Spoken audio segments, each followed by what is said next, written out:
Hi, how we doing tonight? And I'm back again for another episode of Real Talk with Gary.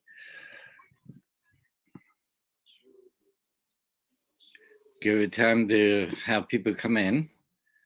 I thought this topic would be good. Something that we find important. I think, in my opinion, I think that trauma bonding for people it helps. To find out that you're not the only one in the world who's going through whatever the trauma is. Um, It helps to know that you're not alone. So I'll wait for people to come in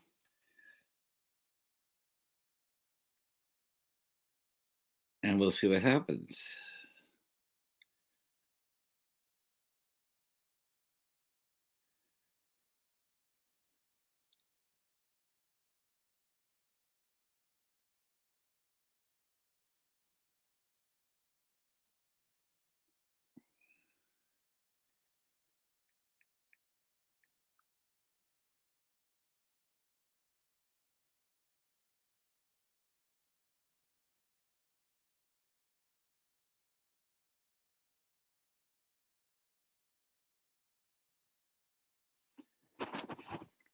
So I thought that was a good subject for tonight, trauma bonding.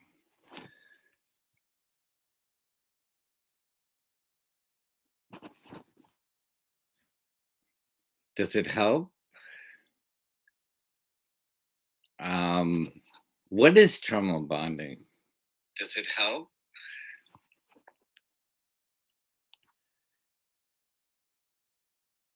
To find out that you're not sitting in that trauma, be whatever that trauma is, you're not sitting in it alone. And I find that a lot of these groups on anxiety and depression in the on Facebook really aren't like a group. I mean, you can go and you can post what you want to, but a lot of times these people who are posting in those groups, um, they're not really getting answers, medication answers or, you know, whether it's domestic violence or it's depression, anxiety, reliving what stuff that's happened to them in the past, and mental health. We're not talking a lot about mental health, and mental health right now is more important than ever with everything that's going on in the world. And I'm finding that with these mental health, uh, even in the outside world with mental health, we're not doing a lot to we're not finding people who can address that. We're not It's just crazy. We're not These people, you think that they're gonna, you know, help you, and the reality of it is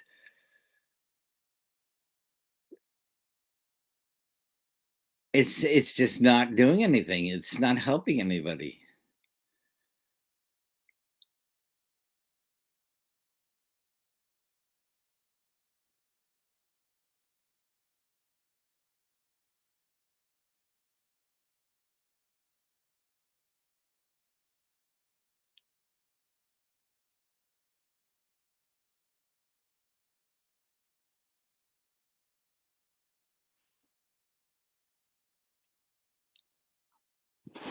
So yeah, I'm here and I'm finding that it's just not helping a lot of people.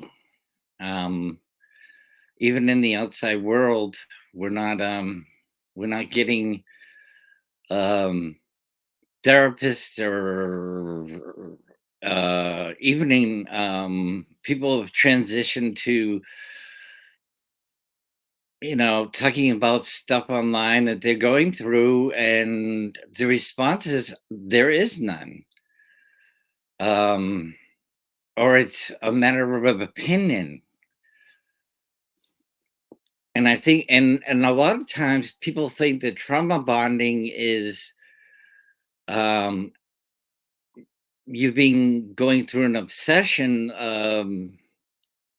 with the people that have gone through the same things you have, and when they're not around, um, you go back to being feeling lost again. And I think that's a really big issue. Um, because then you're sitting in your trauma, or you're reliving things, and there's no one there to talk to. So I read a lot of the post, and what I'm finding is there's not really a lot of answers. There's not a lot of, if I was you, I'd do it this way. If I was, this is what I do, or um, things that one of the biggest things that happen is that they go to the therapist and they'll feel great for the, walking out the door, and then they're sitting in their thoughts at night, and they're not the emotion and the depression and the anxiety and mental health in general sneaks up on them, whether they're sleeping or they're watching TV or whatever they're doing. And they know that they have people that they can talk to, but they look at the time and think, well, they're sleeping, they don't have time, or they're not really feeling what's going on. And for me, I guess it's kind of the same way. Um, Not having other people available, um, knowing that they got their own situations and their own lives going on, you don't want to feel like you don't want to feel like a pain, but you're going through things, and there's no one out there to say it's okay, or just to listen to you. And I think in this point in time in the world, um, with everything going on, we're listening to the bobbleheads, and they're basically not healthy. It's just, it's like every channel is so consumed with what's going on in the world that we're forgetting what's going on at home, what's going on with our friends, what's going on with our neighbors, what's going on in our communities. We forget all about that, or people that we know, and we're not checking up on them. And I'm trying my best to check in with them, say, hey, how you doing? Or I know what's going on with you, and believe me, I am no saint. I have my own stuff going on, but I think it's better where we can have a group where we can feel safe and talk about these things. And people could call it drama or whatever, but it's not drama, it's real life. And people are living this day in and day out.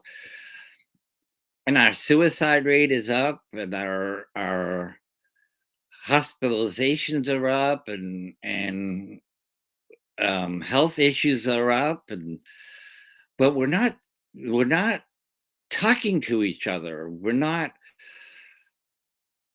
communicating, and I think that we need to get out in the world, and we need to start talking to each other. The worst thing that ever happened was the phones. We got these phones, and we stopped the conversation and started living on sticking our face in a phone, and we're not conversing, we're texting, and texting can be taken a lot of wrong ways. Um, what you meant to say is not what's coming across. We're not directly having conversations with each other. And I think that we do that check, and it's going to be important to say, "Hey, how's your day going?" Or, "Yeah, I saw how you're feeling, and I wanna I'm there for you." And we've retrained our minds not to be talking to each other. It's all like it's all this texting and likes and shares. We're not having the conversation, and I think that's what's important. We need to start having a conversation about what people are feeling, because a lot of times late at night you're alone in your room, or you're with your significant other, or whatever the situation may be, but you're awake, you know what you're going through, you're having the anxiety going on, your mind's racing, you're having flashbacks of past traumas, and we're labeling everything CTPSD, PTSD, uh, depression, bipolar, all this stuff.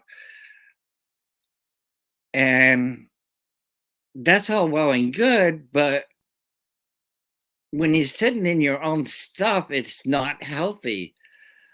We've gone through a hell of a 2 years, and we're slowly coming out of it. And now that we are, there's all these issues that have never been addressed. And I think that we need to create a safe space to be able to talk about these things. Um, we're we need to have the heart to heart, the conversations that matter. We need to have the good stuff along with stuff that's not comfortable. And it's okay to have those not comfortable conversations. It's okay if somebody doesn't understand. We need to start listening to each other instead of being, texting and texting and texting and texting. When we're having those conversations, they need to be in person or on the phone.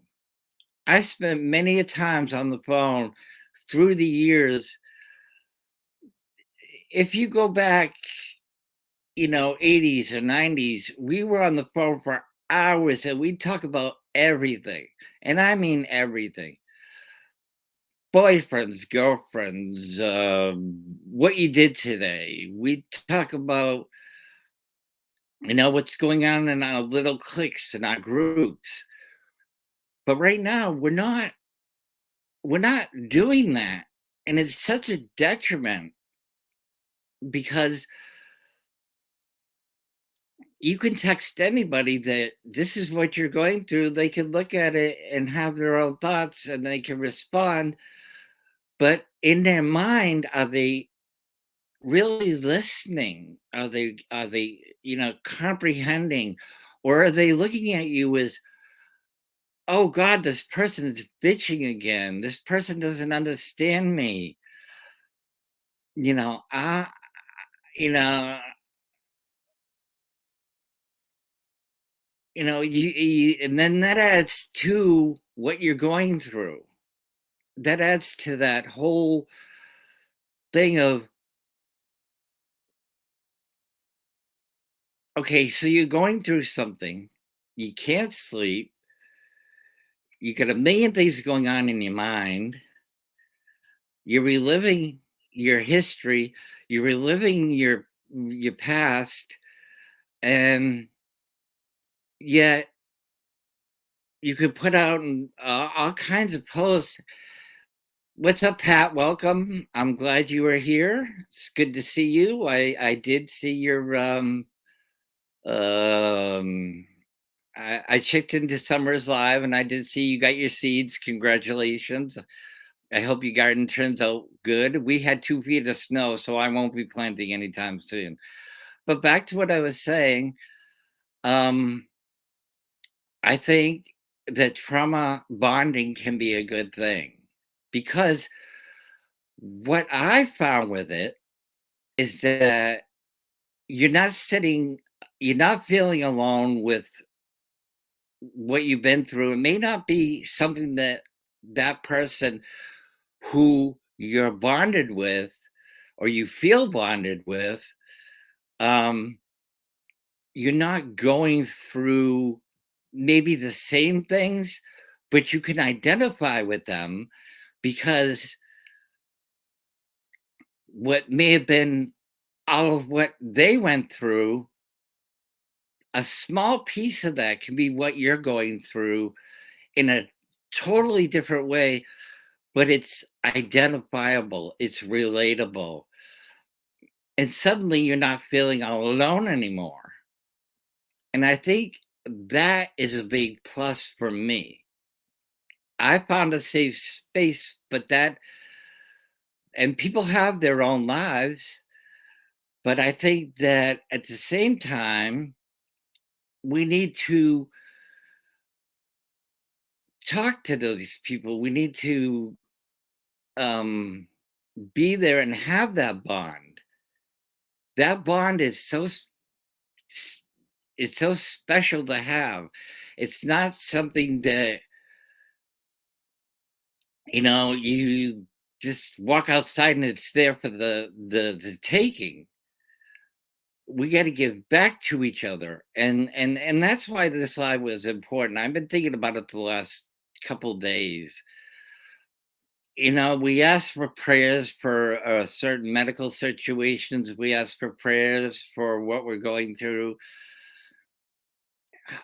Do you ever wonder when you ask for those things and you see a bunch of prayers come up in a stream, if it's more of people feeling like they have to do it or because they are doing it? And that just feeds right back into what you're going through at that time, whether it's health related, mental health related, or something that's going on, in your daily life. Like, are they really making the point to really care? We are at a point in this country where we have to care about people, and it's not a have to thing. It's a choice. It's a determination. I wear my heart on my sleeve, unfortunately. I'm going to be 55 in December, and yet I would give anything to go back in time to the way it was, not the way it is. But until somebody comes up with a machine, I'm kind of stuck with all of you. Um, in any case, I feel like, if we could have that conversation, I think I'm gonna every couple of days I'm gonna come on here and I think we need to talk about that. Yeah, Pat, that's the whole point. It's that we spend so much time degrading each other, and it's not healthy. It's not healthy mentally. It's not healthy physically. Um, and a good friend of mine said, "These YouTube streets are tough." Well, yeah, because there's so much drama. And you know what? It doesn't have to be that way. And that's not what I'm looking for tonight. I'm talking about trauma bonding. I'm talking about being able to um, have that intimacy of what is going on with you, and being okay to talk about it. Because if we're not talking about it, then we're sitting with it. And sitting with it is just not enough. Therapy is great. I'm not going to knock it, to each your own. Um, People who believe in faith healing, I'm not, I don't have an opinion on that. But now we're in a time where I feel like we need this. We need to have that, and it's people I've heard say things like, well, then they become obsessed with whoever. Well, that's not the truth. People who have had current trauma, past trauma, um, whatever that may be, and people will say, well, they won't understand. And I see it time and time again in Facebook posts, people reaching out and nobody's there to answer. Nobody's there to actually care. And if they do, they're saying things like stuff that they have learned or been taught to try to do this, try to do that. A lot of times people are out there asking for help and call me, uh, you know, message me. I'm in crisis and I don't know what to do. And those are the same people who end up either, you know, self-medicating, or they're taking too much of whatever they've had, or they're crying out for help and they are ending up in a suicidal situation and having ideations, or they're crying themselves to sleep because they're not feeling that anybody's going to get them, anybody's going to understand what they're going through. And I think that's why I need to do this, because I've been there. I've been there, and it's not a comfortable feeling. Right, I spent so much time before finding, through a mutual friend, a really good group, and doing it on my own.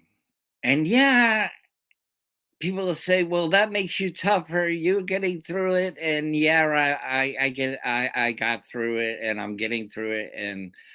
But I don't feel like we need to do this on our own. We have people that understand what we're going through, and you need to find that outlet to talk to these people, and find that safe place. And that's why I'm offering this is a safe place where you can come on and you could talk about what's going on with you. And it's okay, because I may not have been what you've been through, but I understand the trauma. I understand the anxiety. I understand the depression. I understand um, falling asleep crying. I understand reliving stuff that, a lot of people just don't get it. They absolutely don't get it. Um, and what happens for me is not what happens for everybody else. And I'll be the first to say that. my stuff, my emotional being, what's going on with my mental health is not going to be the same as what goes on with your mental health. And I think that a lot of what I we can do here on YouTube um is to talk about these things. Let's get away from who said what about who, and is it going to matter? Is it going to change anything? Can you do anything about it? You can't. And who cares? It doesn't matter. For me, I really like analyze this whole situation. And when you go into some of these platforms, it's just like the same old thing day in and day out. Why are we fighting with other YouTubers when what we really need to do is get together and make a change? Help each other, talk to each other, listen to each other, be there for each other, not dismiss people and what they've gone through,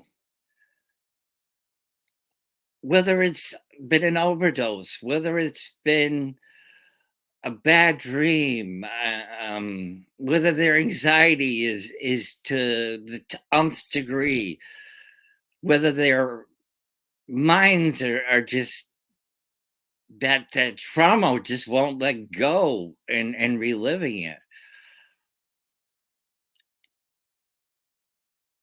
And again, mine is not going to be the same as the people who are living it. Whether your trauma happened a month ago, a day ago, a year ago, 100 years ago, if you still have that and you don't have the resources to reach out to people and say, look, this is what's going on. I need help. I need somebody who's going to listen. I need somebody who may not understand it, but they're going to be there for me. We're missing all that because our faces are stuck in a phone. We're stuck in apps. We're not having conversations. We've turned the world inside out. And now we're not dealing with what's going on. Whether it's a physical sickness, a mental sickness, whatever it is, we're not making changes. We're not talking to each other. We're not reaching out and saying, this is what's going on with me. We want to make everything, regardless of what chat room you go on to, or what platform on Facebook you're in, or what group you belong to on Facebook. Everything is made to sound so rosy, or we say things like, for an example, I'm sorry you're going through that. I'm praying for you. That's the same kind of like response that you're getting in the hotlines, or really when people have therapy, whether it's you know online or it's face to face, it's that same thing.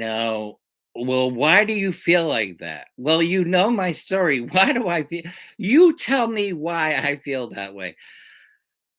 I'm letting you know what I'm going through, and yet we're not reaching out, we're not caring enough, we're not loving enough. And I think it's time that we have that change. We need to reach out and talk about what we're feeling. We don't have to use names. We've got more domestic violence now than ever in this time in this country.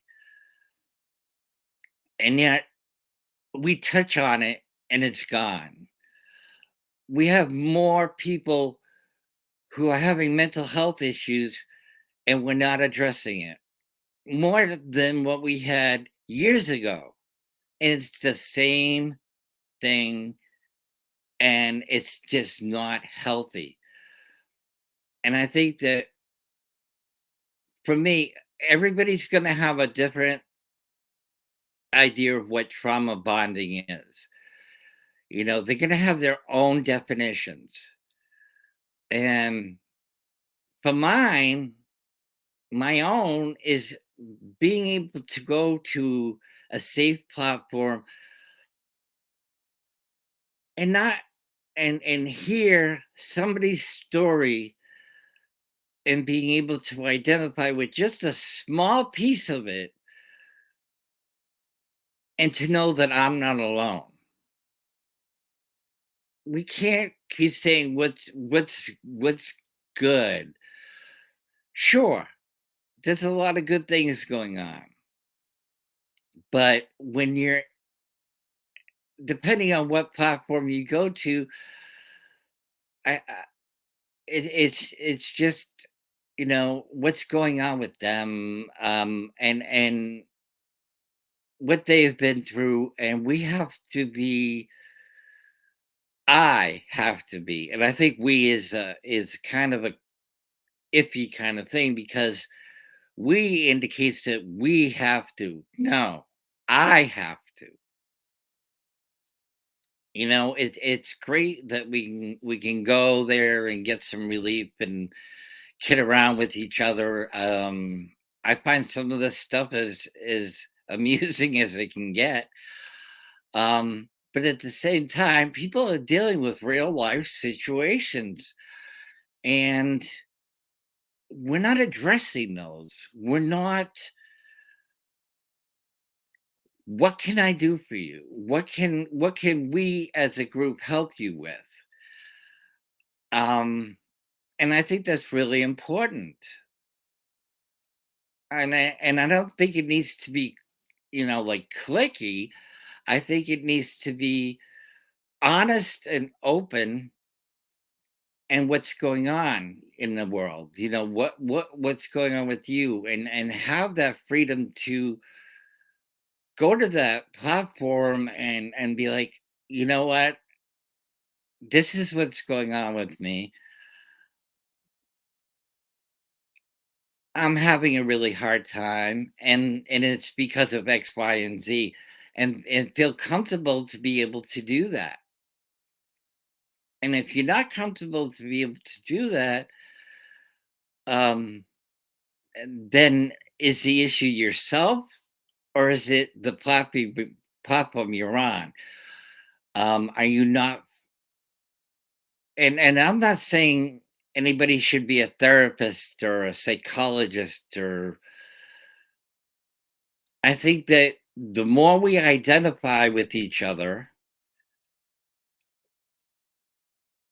even if it's a small part, it makes me feel like I'm not alone.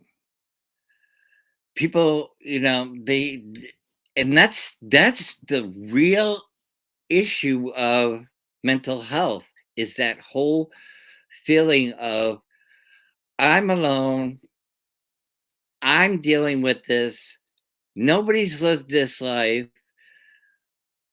they don't know what I'm going through, they're not feeling what I'm feeling, and yet at the same time, it's sad because you can post it in an anxiety group on Facebook or a depression group on Facebook. It's not really a group. It's you are going through a crisis at that minute and moment in time. And to have a platform that you can go to and know that people are going to understand is essential. I feel like our suicide rates would go down. Yes, there's hotlines out there, and yeah, there's we need to use them for safety reasons, absolutely 100%, I'll never knock those.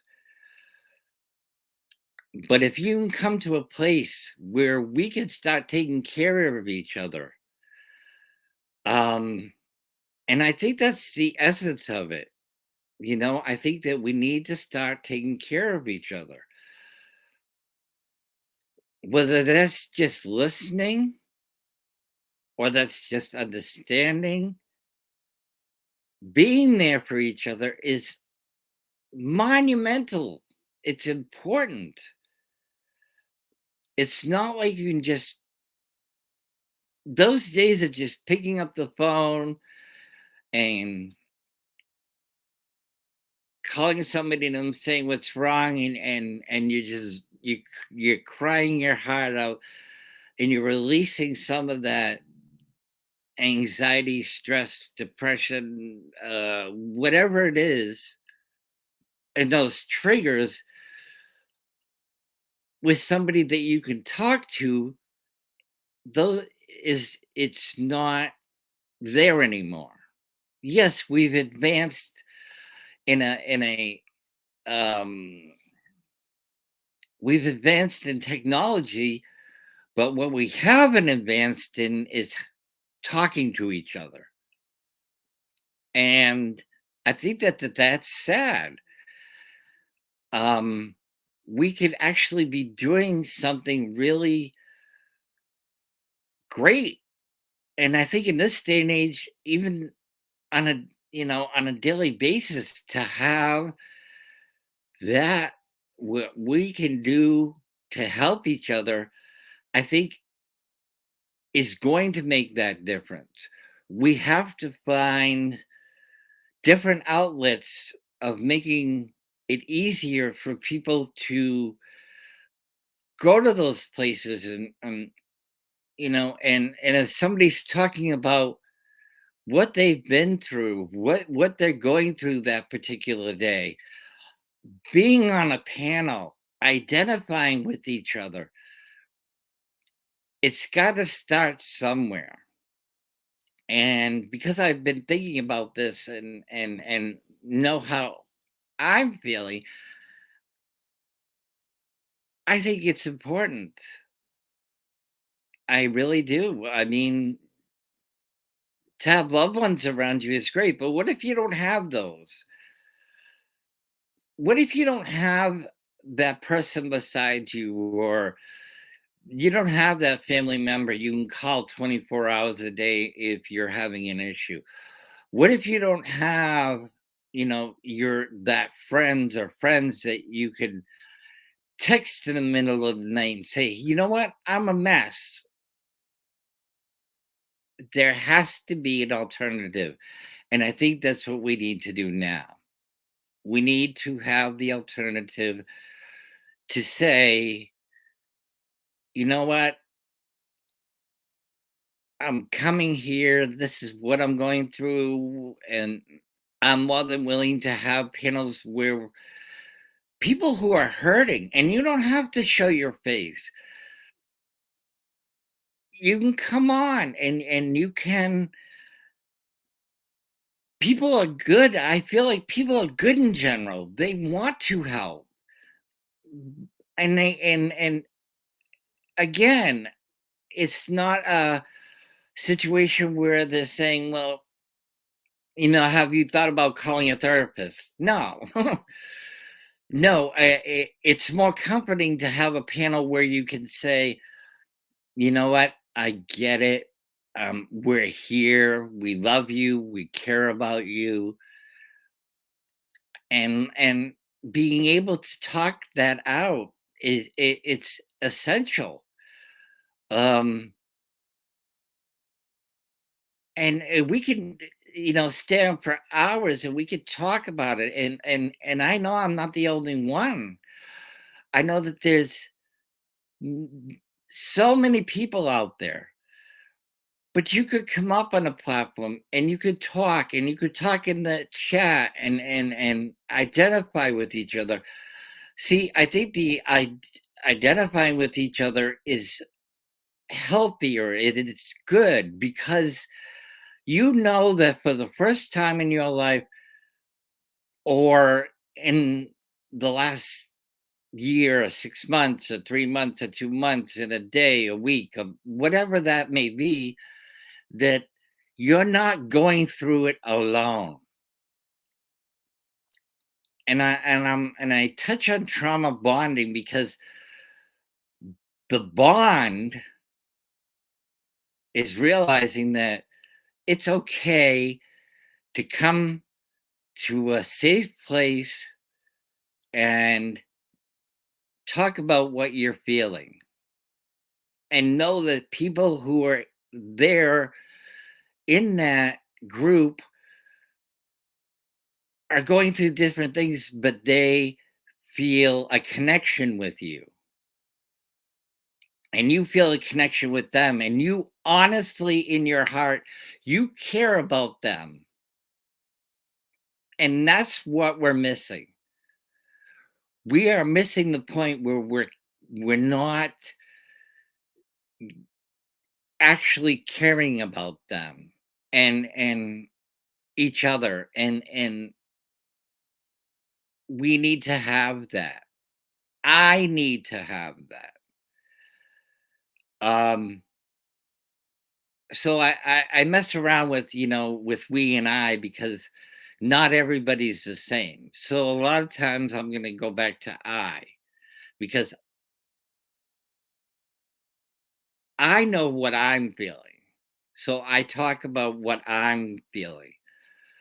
Um but when people need to talk about what they're feeling, maybe I can identify with it. Maybe just a little bit. Maybe I haven't lived your life. Maybe I haven't had your experiences. Maybe I haven't been through the hell that you've been through. But at the same time, I've had my own hell. And so by talking about it, the bond begins. You know, they're talking about what's going on with them. They're identifying, and they're not feeling like they have to be nervous about it or upset about it. They don't have to have that label, they can feel free to talk about anything. And I think that that's a healthy thing. Spending time looking at the four walls, especially in the winter, is very difficult. Whether you try distractions, whether it's playing music, if that works for you, or TV, whatever, but that's only going to get you so far. Okay, that's only going to get you so far before your mind takes over, and things that you used to enjoy have become null and void. They're not TV shows or movies or going out and doing things. There's just not that to get you to want to go out and do those things anymore, because you're feeling a certain type of way, and people are getting those vibes, and you feel like, well, what if they know I'm depressed? What if they know I'm upset? What if they sense that I'm having a bad day? Um, what if they don't know what I deal with on a daily basis? And yet you're out in the world, and you're trying your best, and your best isn't good enough because you don't think it's good enough. And see, that's where we can come to a safe place, a group, and we could talk about those things. We could talk about what's going on, and we don't have to put somebody's name to it. We can be honest, and when we're comfortable in being honest about what's going on, no one's going to say to you, I don't like what you said. I don't like how you feel. I You're not understanding what I'm going through because on my platform, I'm not going to tolerate that. Having different ideas about what helps you, I'll tolerate that. Having different ideas about what's going on and how we can help each other, yes, I'm open to that. But I'm not open to degrading somebody for what they're feeling and saying what you're going through. I don't like it. Well, too bad, because those people who are going through those things, or if I'm going through something, it's important. Mental health is important. Bonding is important. To see somebody um, who's going through a hard time, who just needs to be heard, whether it's in the chat or it's on on a panel on on this platform, and really giving them an open door to feeling loved. One of the things that I've decided for me is if somebody is um, that I know through the internet or whatever, I'm going to try my damnedest that after that conversation or at the end of it, I'm going to say, remember, I love you. Okay. We used to do that with family. We used to do that before we hung up the phone. We used to do that when people were going out the door and we were saying, you know what? I love you. Have a good night. Or I will see you later. I love you. With this is what I want to do. I want to have it so people feel comfortable enough to talk about what's going on with them, to know that people actually do care. Excuse me. We are so superficial in this world with, I know what you're feeling. No, I don't. I don't know what you're feeling unless you talk about it. Unless I talk about it. We're like, oh yeah, I'm praying for you. Oh, big hugs. And the emojis all get sent out. Are they really feeling that way? Are they feeling obligated to do those things? And then that sets in your mind, and you leave that group or that platform or that live that you happen to have watched or whatever, and whether it's medically or physically or emotionally, let's get honest about it. Are we really doing the whole emoji thing to make us feel better? Are we doing it to make them feel better? And is it honest?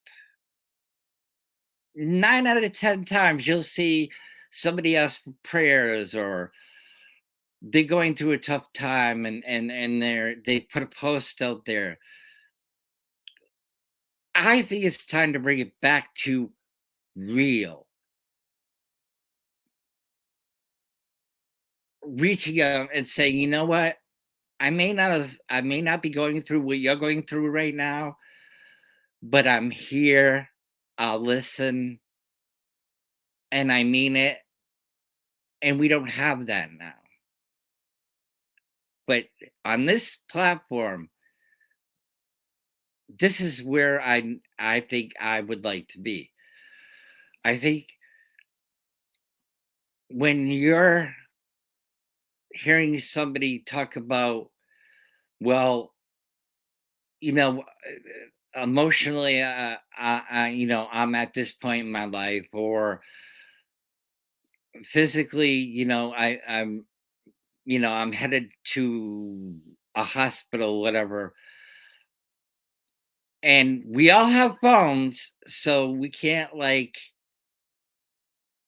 text them and, a day or two and say, "How you doing? How you feeling? What's going on? I'm still here. I still love you. I still care about you." And it doesn't have to be in the romantic sense. Excuse me. Jeez. Time to start smoking, right? Or start, one of the two. Yes, Pat, I said smoking. Um, I think that we have to become honest, open. I think the drama has to go out the window. Um, I think that we have to start making changes. Jeez. I must have swallowed wrong. I don't know.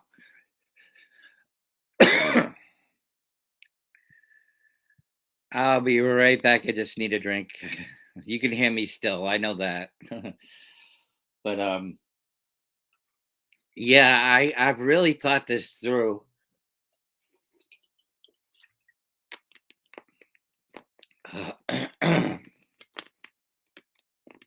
And I've decided that this is what is important.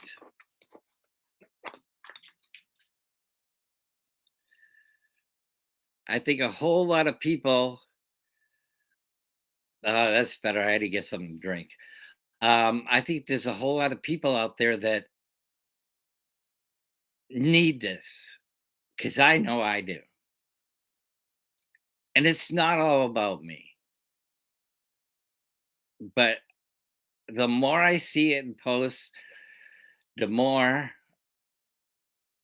I see people talking about, in some of these groups about what they're going through. We have to become genuine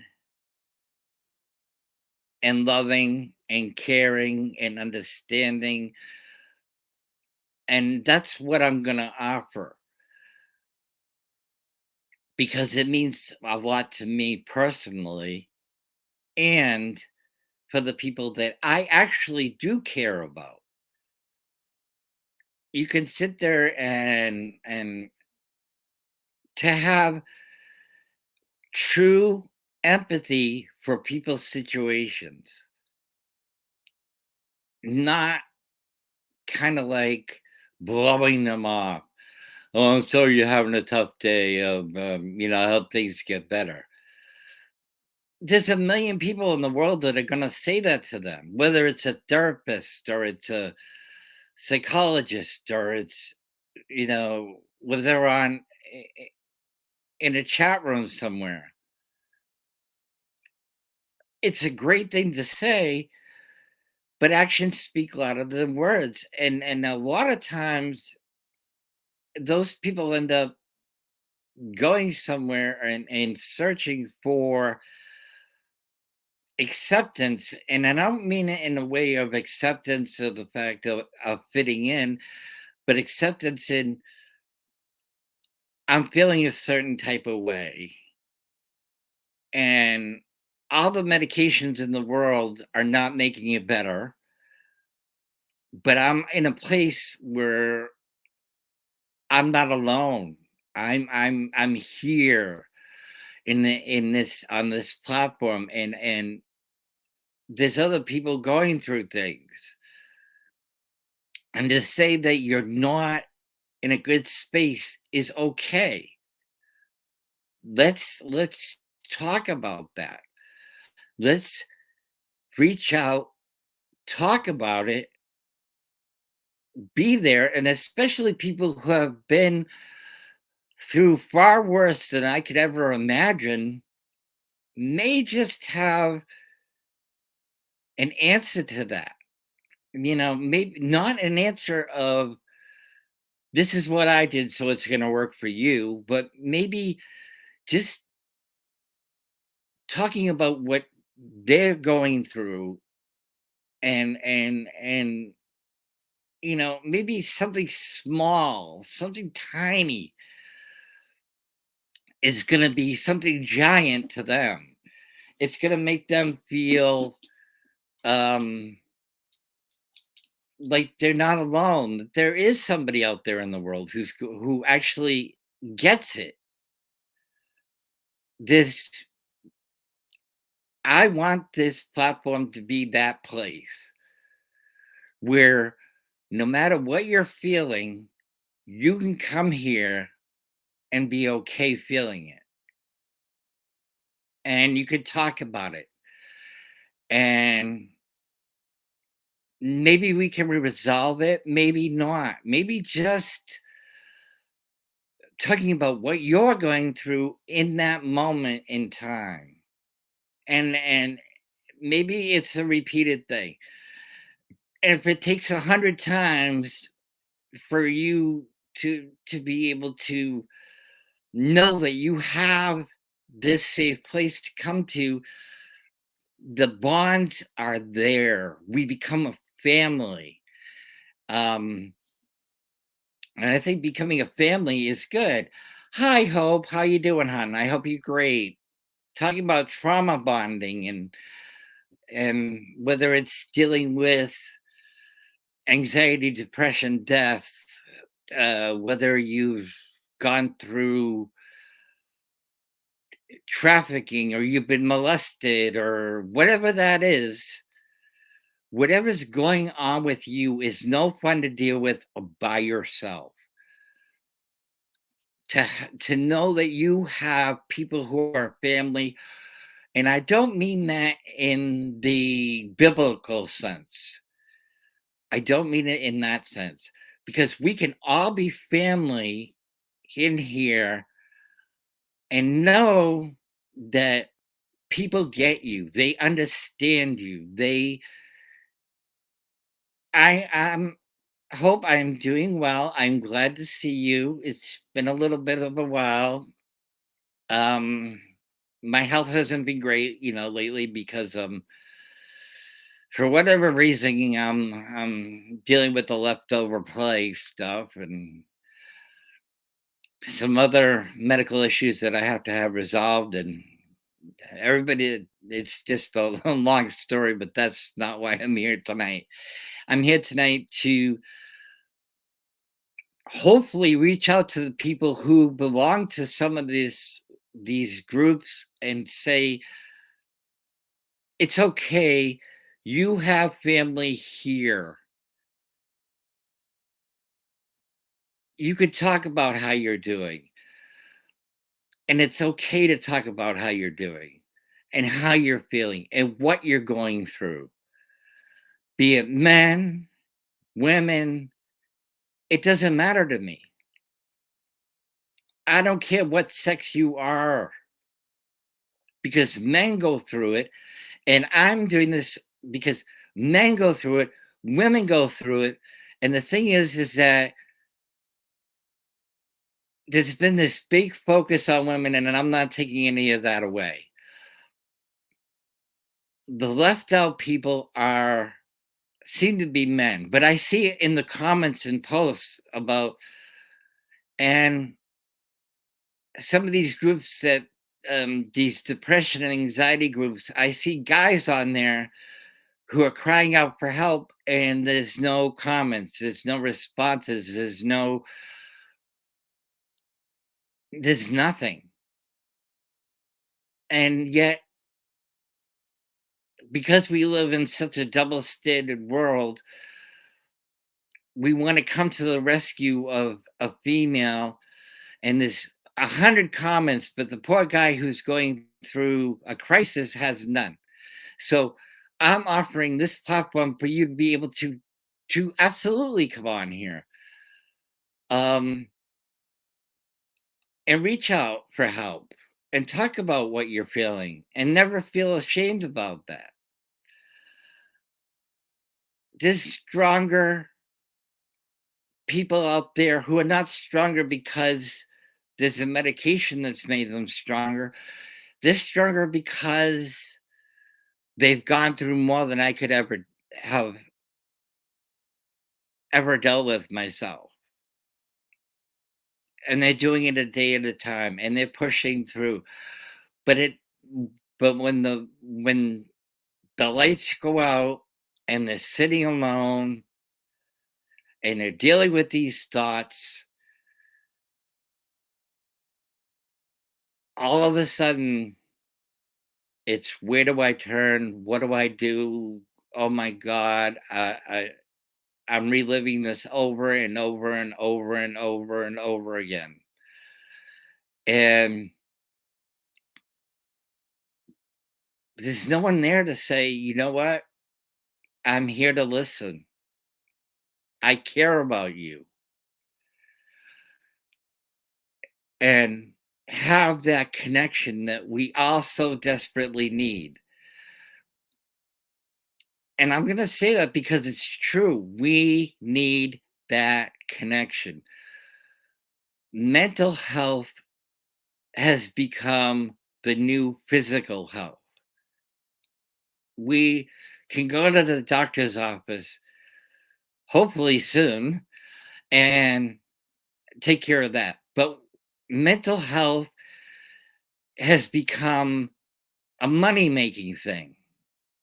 You know, your hour's up and they move on to the next person. Well, what if you need more than that hour?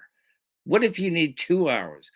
What if you need an objective, honest thought from other people about what they've gone through?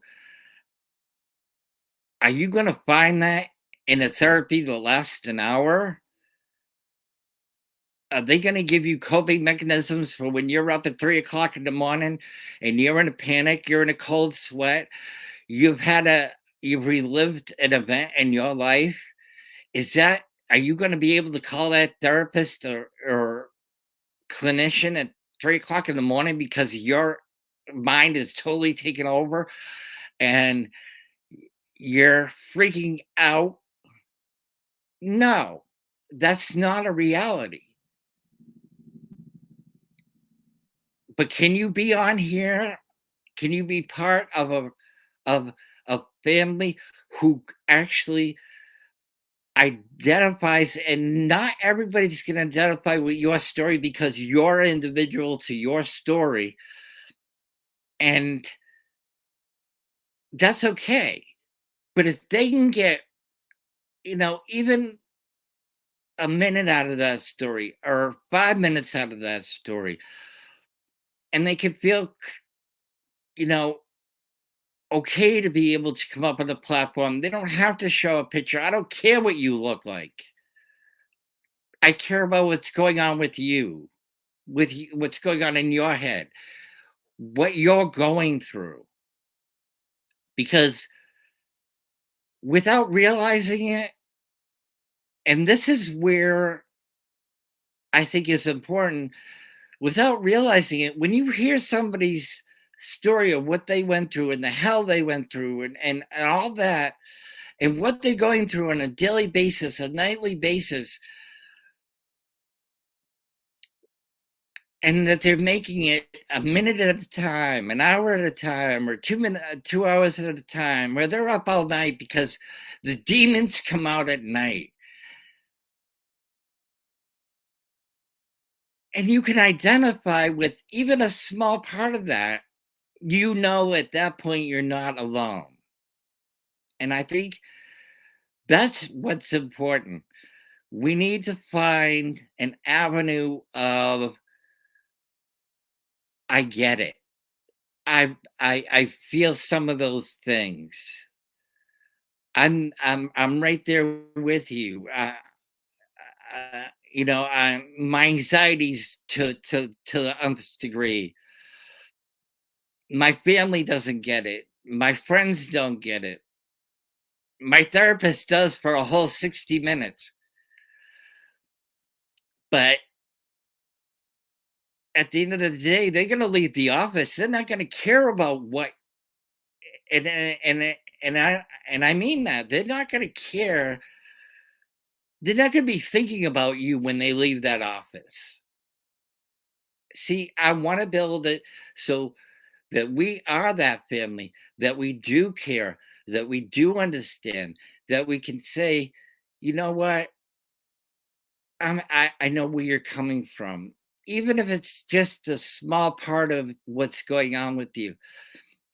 And at the end, if you have to leave or um, we end the platform, to know that maybe we can build a community of conversation where 24/7 means something, where you could text somebody in the middle of the night saying, my God, I'm a mess. My mind won't stop. Uh, you know, can I just, I know it's not a good time, but can I just help you? And that's my whole point, Hope. You're not alone. W- That's that's the whole thing. You're not alone with that. I deal with anxiety, and I've been there. I know where you're coming from. And I identify with you. Not everybody's anxiety is the same, but I can say to her, I've been there. I live it on a daily basis. And it really sucks that I can't reach out because there's no one to reach out to. Let's get away from that and start reaching out to each other.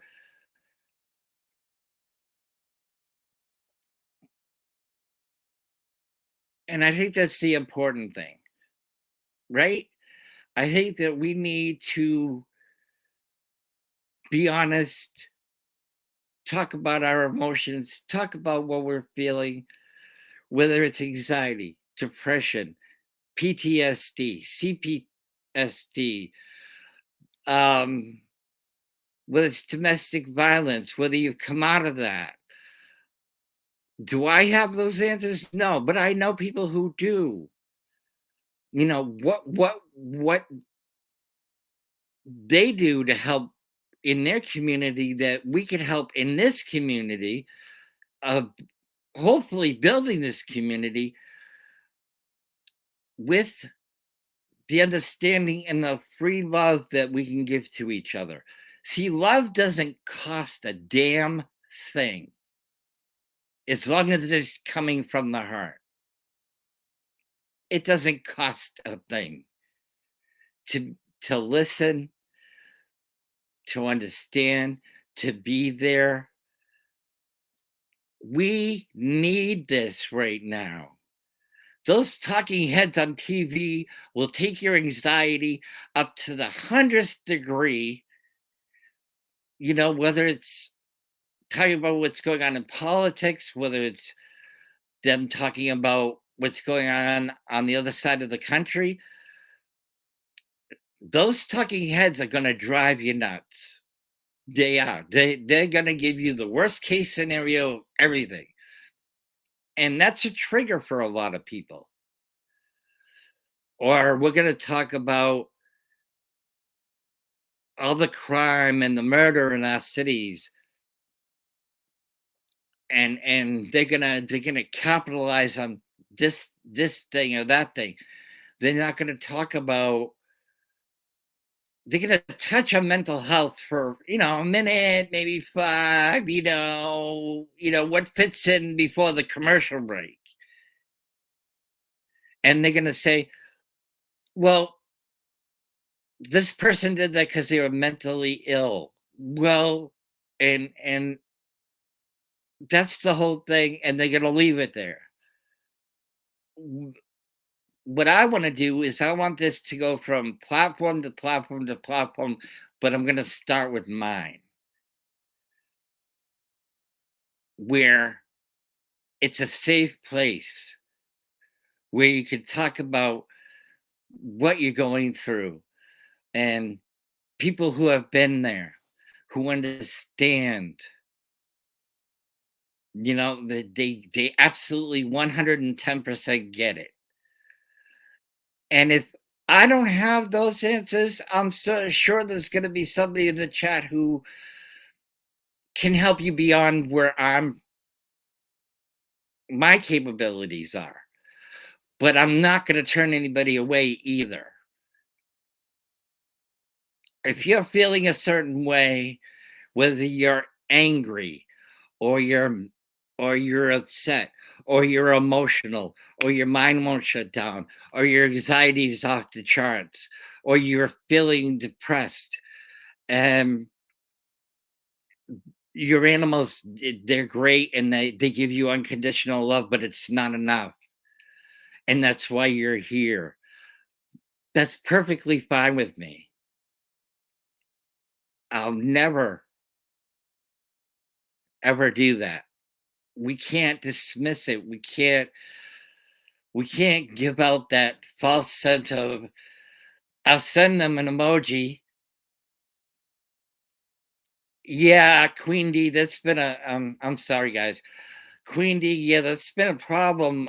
It's a Facebook YouTube issue, and I've talked to other people who have a YouTube channel, and basically we're all having that problem. The notifications are not reaching people. So I completely understand that.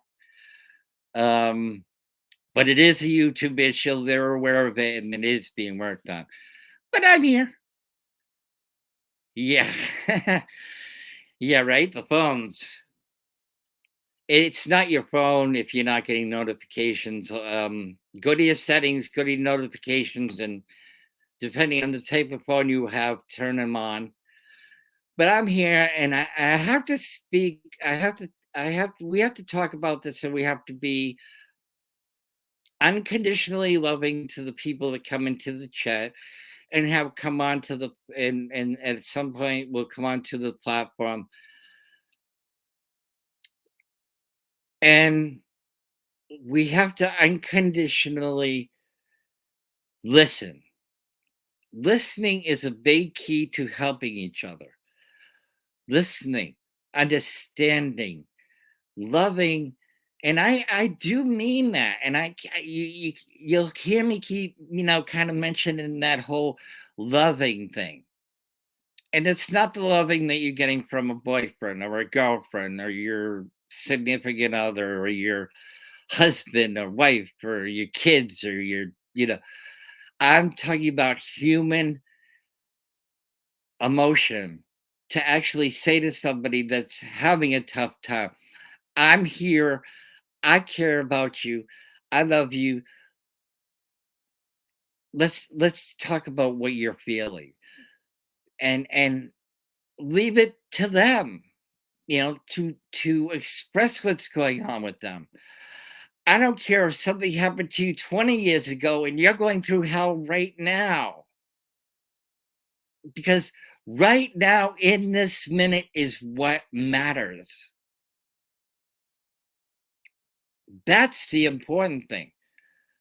We spend so much time on the drama of the world and putting down other YouTubers that we don't take any time to talk about what's going on with us and having real people who actually get what's going on, and it's frustrating to me. Or to see these groups that are in Facebook where there's nobody answering. It's not a group. I mean, you can go out there and you could put out a post about what's going on, and if somebody catches it, they may contact you if they're able to, and saying, geez, I saw you post, what can I do for you? That post could have been an hour ago. It could have been 2 hours ago. It could have been a week ago. And because it is the way it is, you're not seeing it. And then when you contact them, they may be sleeping. They may be out. They may be busy working. But in that moment in time, there's, they're reaching out for help and there's nobody helping. There's nobody listening. I've been through my own traumas. I've basically, as somebody, yes, Queen D, I agree. Compassion, that's what is missing in this effed up world. You're right. Absolutely. And this is going to be the place for true empathy true kindness, true compassion, but we have to be in a place where you're going to be okay to come here and express what you're feeling, even for the people who haven't felt those things, or were lucky enough that they didn't live that life to feel those things, that you can come on here and talk about, I've lived with this all my life and it's hell and it's still there, and nobody cares, and nobody, yeah, they get it, and or they say they get it, or they say that they're getting, or they say that they're understanding. But do they really get it? Do they really understand it? Have they lived that life? 9 out of 10 times they haven't.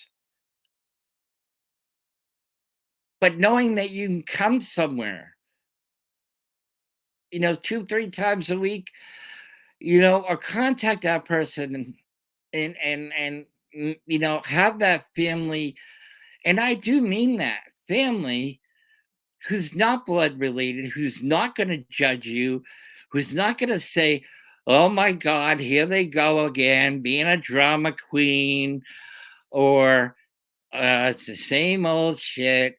Um, sick of hearing this," and all they do is complain about their life, and their life sucks, and it doesn't matter.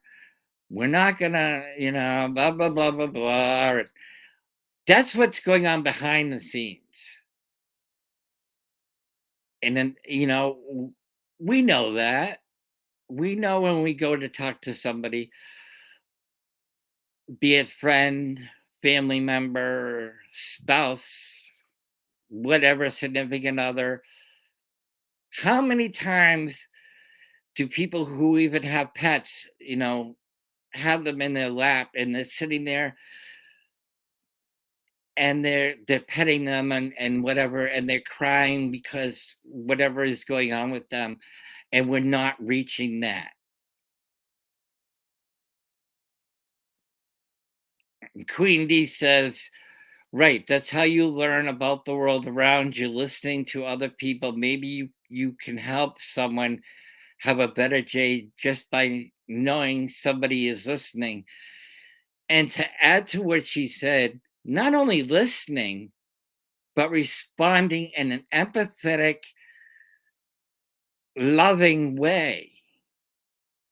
It's not enough to say, to listen to them. It's you have to, I feel as though you have to respond to them and say, "You know what? As long as it takes, I'm here. And maybe we should try this. Maybe we should try that. Maybe we should, maybe if we need to talk for 5 hours, we can talk for 5 hours. Whatever it takes to let them know that you're not dismissing their feelings. And I think that's a big issue. I really do. I feel like we dismiss things so easily. Yeah, I know how you feel. Big hugs. I love you. No, that's not genuine. And we need to be genuine. We need to be empathetic. We need to be okay with saying, that's not enough.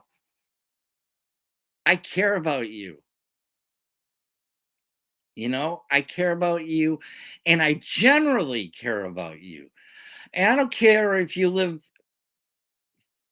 5 hours, 10 years, 10 miles, 100 miles from here. If you need me and you truly need me, I'm here, and I'm here to listen, and I'm here to care. And I truly do care about you as a person. We're living in such a dismissive world, and I understand that we have other things going on in our lives. We have jobs, we have places we have to be, we have grocery shopping to do, we have, you know, to take care of our kids. I get that. I really do. But when somebody's in crisis or they're having a tough time, those things that you have to do can wait.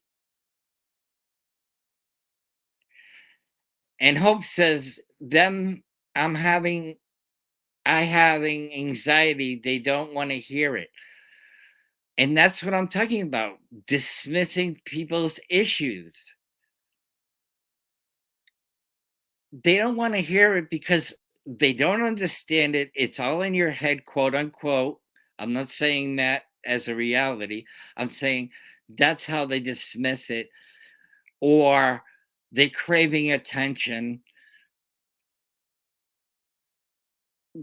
and it physically, anxiety and depression and triggers, the one thing they all have in common is they beat the hell out of your body. You're exhausted, like you've just worked a 16-hour day, and your body hurts because your mind is nonstop. You're feeling a certain type of way, and you don't have an outlet for it. You don't have anyone to talk to.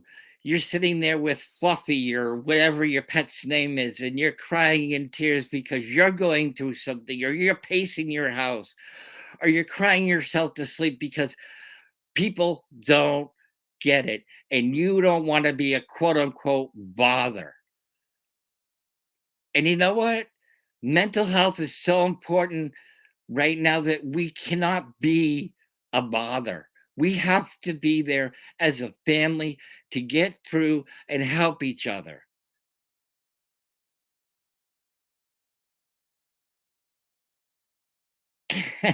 Yes, Pat, I do. And enjoy those chewing on them basketballs. Good night, Pat. See you soon, bud. Have a great night's sleep.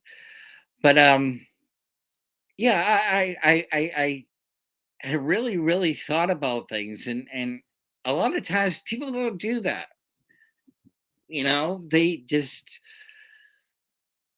They kind of live in their own world, and it's let's think about what we can do, or I can do. Okay, let's think about what I can do to use YouTube as what it should be for. Can we use it to help each other, to be compassionate, loving, and understanding? um in this group, yes, we can. We can be loving and compassionate and understanding and be there for each other and truly say, I love you and I care about you, and mean that. I can identify with what you're going through. This is what works for me, but what works for you? You know, and being able to feel safe that you can do those things, and you can come in here and you can be on a platform. You can come up here with me anytime, and you could talk about what's going on with you, and no one is going to dismiss that. A loving and caring and unique family at night.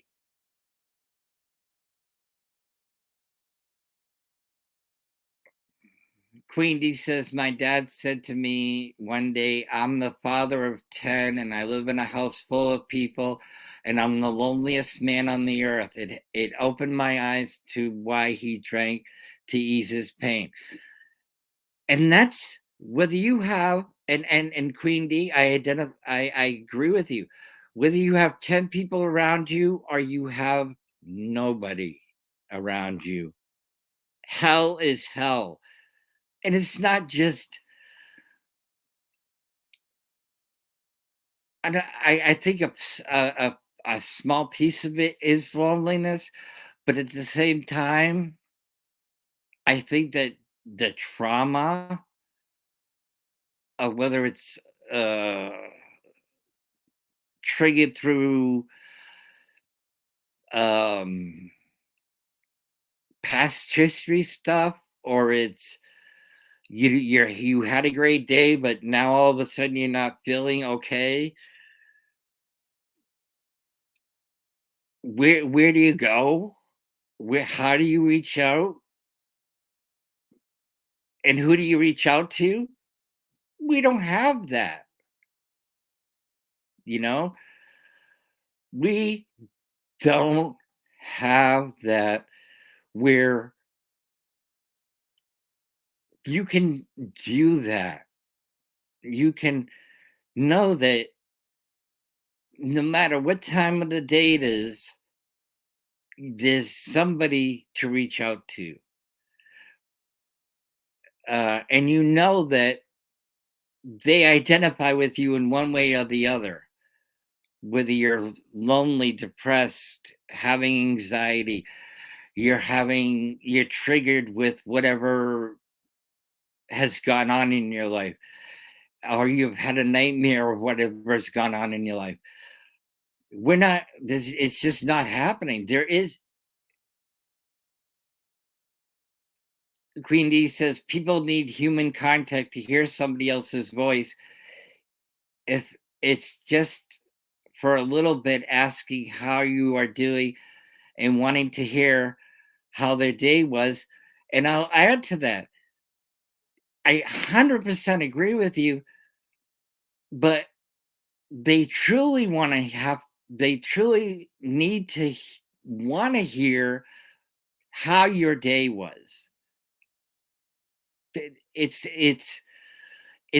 not like we can't have that thought of a have to type of thing. Well, I have to ask this person how their day was. It's not a mandatory thing. It's a nice thing, and if they're having a hard time, the physical contact, it's great, and it helps. And if you're lucky to have that, that's awesome. But at the same time, if it's not there and you're dealing with stuff on your own, or that person who has come into your house, whether it's your kids or your husband or your wife or your spouse or whatever, isn't hearing you, there's a difference between listening and actually hearing you, then that's where we have to change things. You want to come in and you've had a bad day and you're in a rotten mood, hear that other person. I mean, literally hear it. Don't dismiss it as,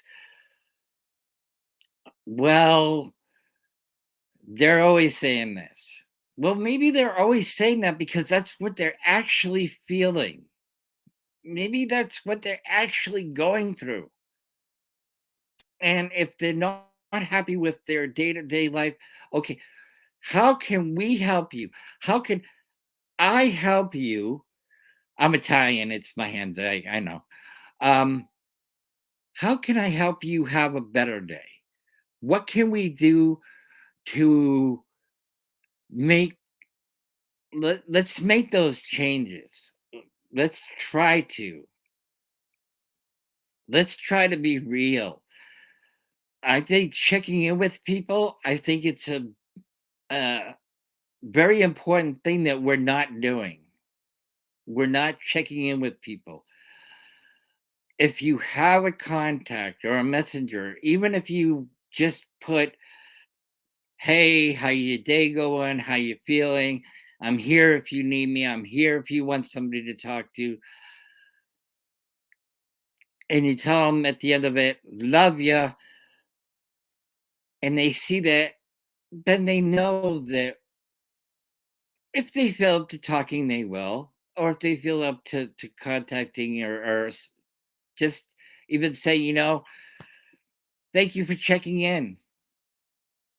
We have to get back to that world. We're not there anymore. And that's what I want to kind of create on here because we're not being listened to. We're not being understood. We're not being, regardless, when trauma bonding has a lot to do with it's, I'm not alone. That person's gone through that, or so and so has gone through that. And it's okay that I feel this way. And what can I learn with them from them to help them out? And knowing that if they're not there, there's somebody else in the group who is there to help each other, to understand each other, to truly love each other is an important thing. You know,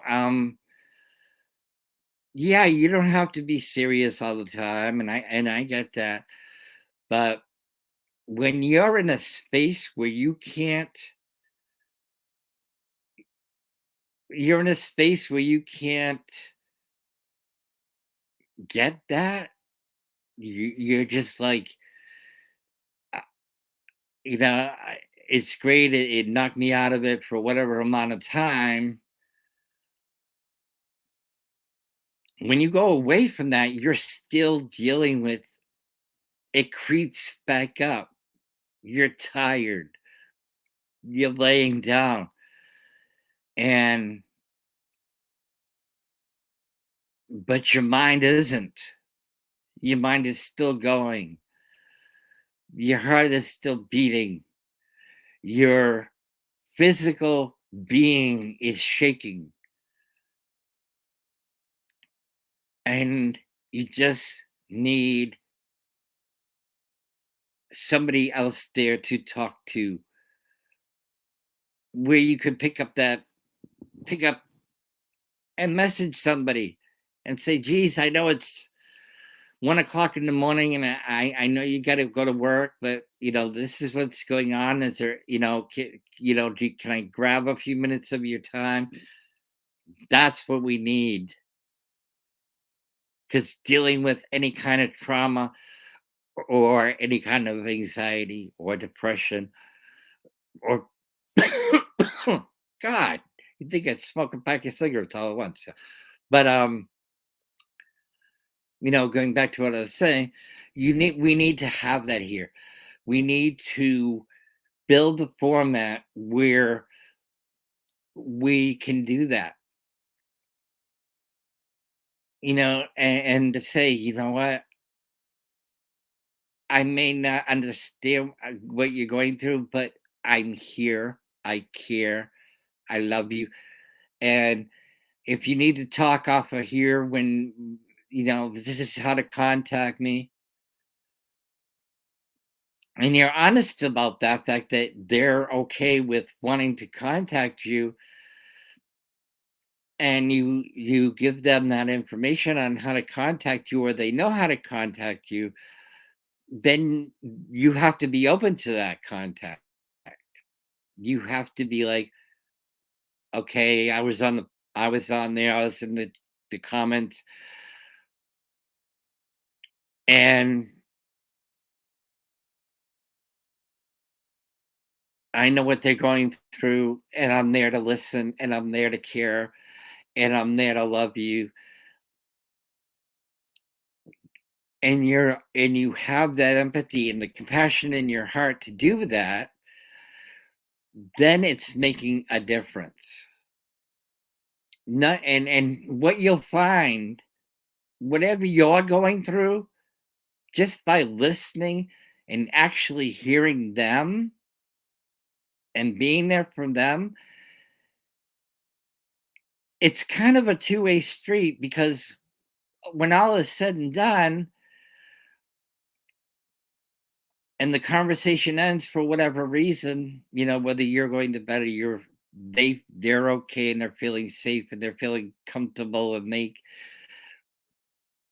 or whatever's going on, when that conversation really ends,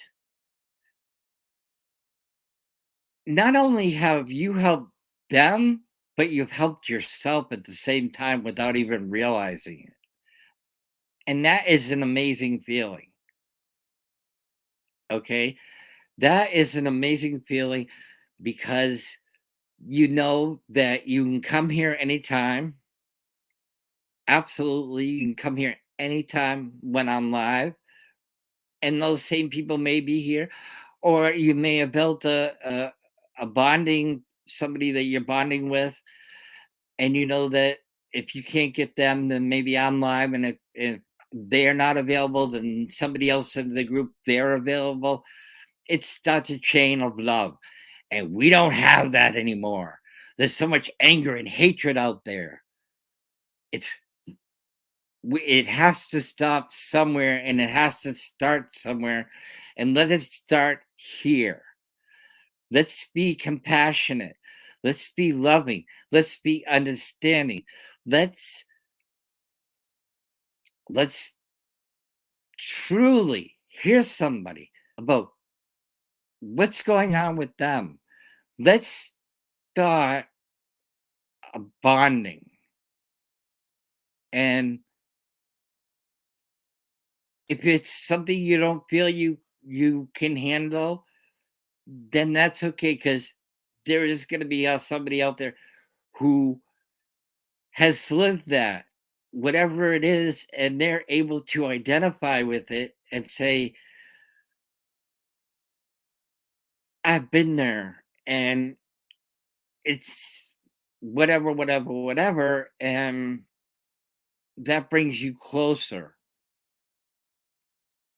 This just that way too much of the dismissive stuff going on, and there's way too much hatred going on. And it's like I said, it has to start somewhere. It really does, because it's just not it's not healthy to be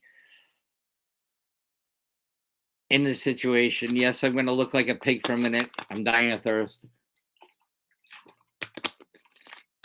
Sorry, people. That happens. But I mean, can we be honest? Can we really be here for each other? That's my hope. That's what I would like to do. No offense, Hope. I know that's your name. It's kind of a word, so Um, and you guys being here lets me know that we can do this. We can make a difference. And I think that's what we'd like to do, is we'd like to make a difference. We'd like to reach out, have empathy, talk to people, talk to each other. That's the main thing there, is talk to each other. And we got so good at not talking to each other. We've gotten great at ignoring each other. We've got great at hating each other for political reasons. Can we go back to the other way, where people actually did care, whether it was your neighbor we cared about, a family member we care about, um, people who are living in hell, for a better use of a word? Can we help each other? There's too much death. There's too much suicide. Think about this.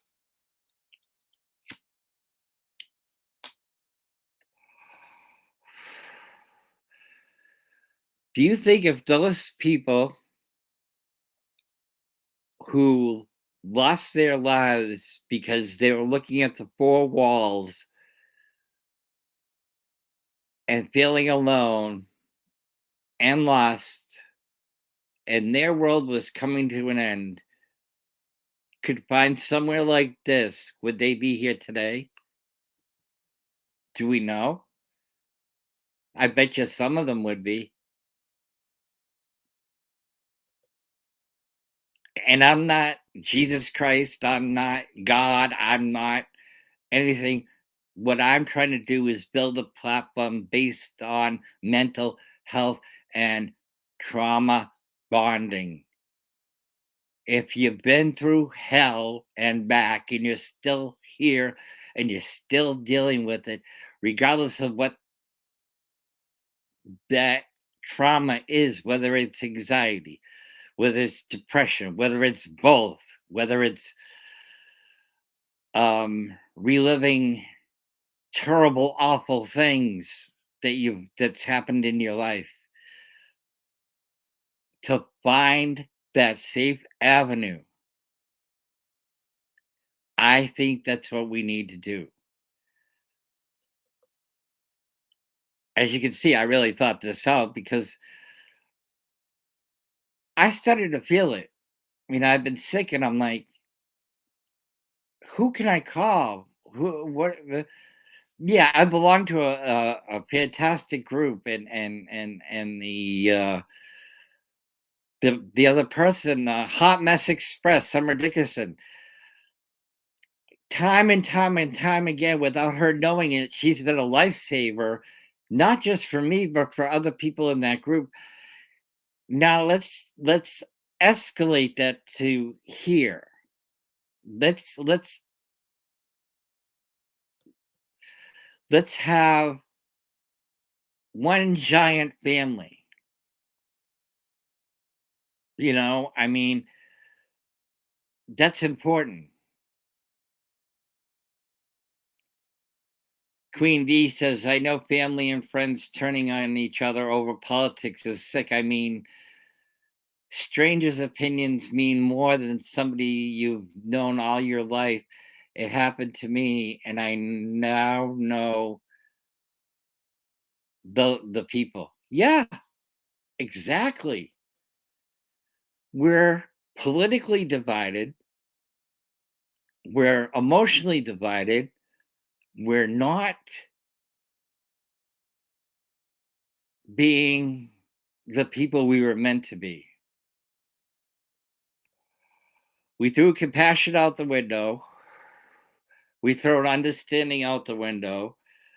We've told people that their mental health is not real. We've dismissed their feelings, and yet somehow that's okay. And yet the death rate, the crime rate, the suicidal rate, the domestic violence rate has all quadrupled in the last year. And we wonder why? When you have, and I'm not saying that it's okay to do any of those things, believe you me, but there's no outlet.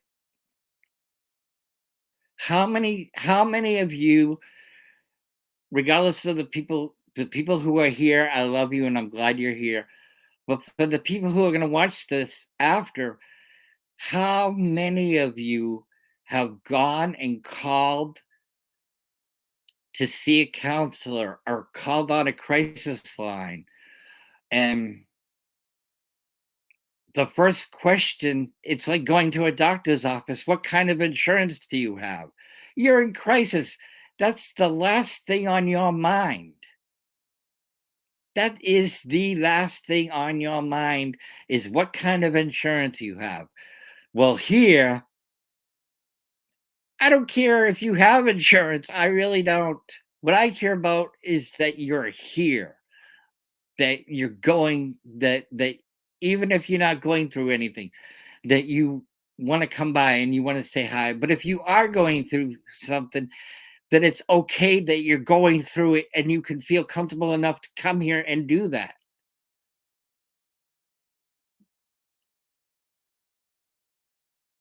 Queen D says, I never cared about skin tone, sex, or religion. I care about the person and want them to be happy, live life to the fullest. And Queen D and Hope, I'm sure that you guys come from the world I was brought up in, because reality is exactly what she just said. I don't care about your color. I don't care about who you follow politically. I don't care about where you come from. I don't care about what you believe in because that's sacred to you. What I do care about is knowing that you're going to be okay,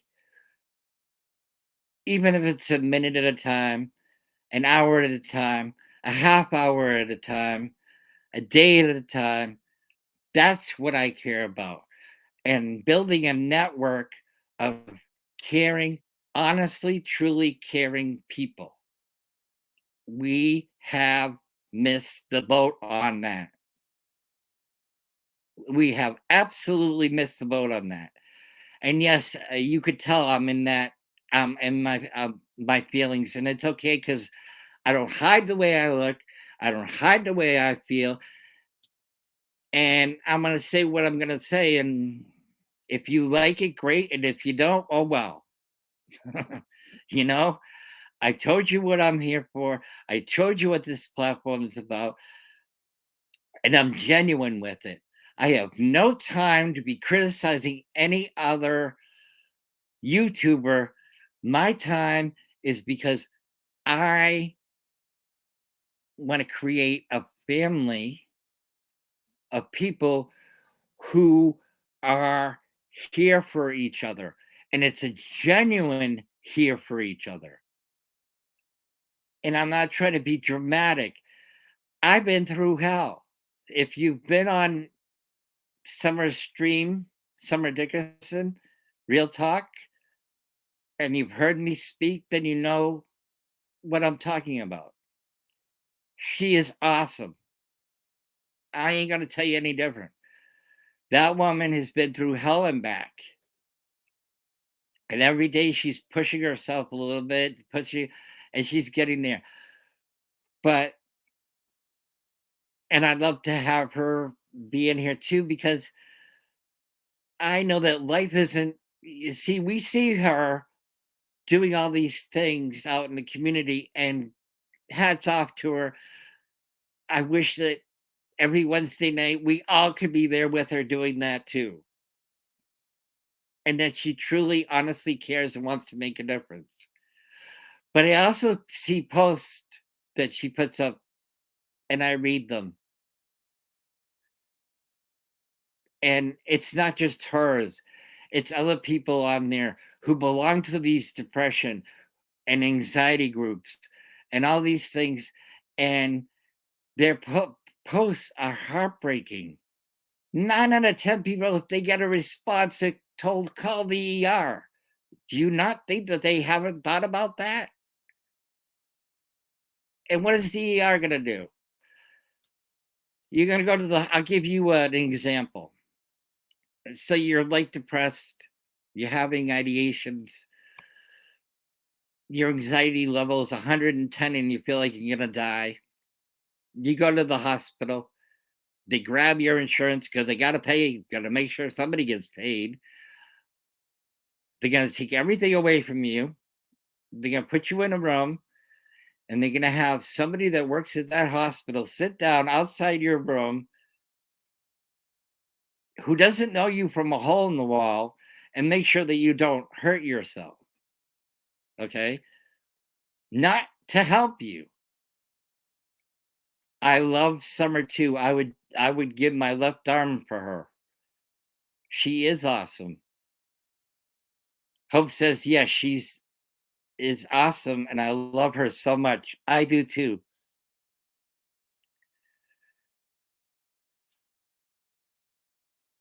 And I'll tell you guys I won't tell you who, but I'll tell you a little story about how I connected with her.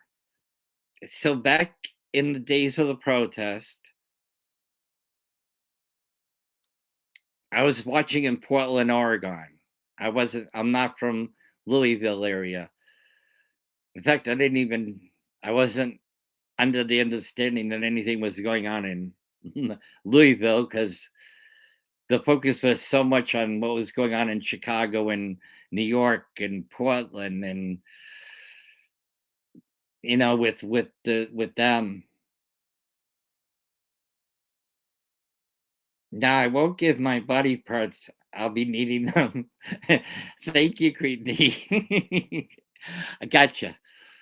Um, so I was watching a stream. You have to, find whatever streamer was comfortable for you, and I'm sure it was the same way in Louisville. And I happened to be watching a stream day in and day out because Portland, Oregon it was just a mess. But there was this one live streamer that I connected with, and to this day, we're friends. And the, you guys didn't know it, but they have security behind the scenes. And I'm not just talking about people that walk with them. And this security team person who organized all of it ahead of time, I'm friends with her and her daughter. And she said to me, "Have you ever heard of Summer Dickinson?" And I said, "No, not really." And she's like, "Well, I'm going to tell you about her. She's on YouTube.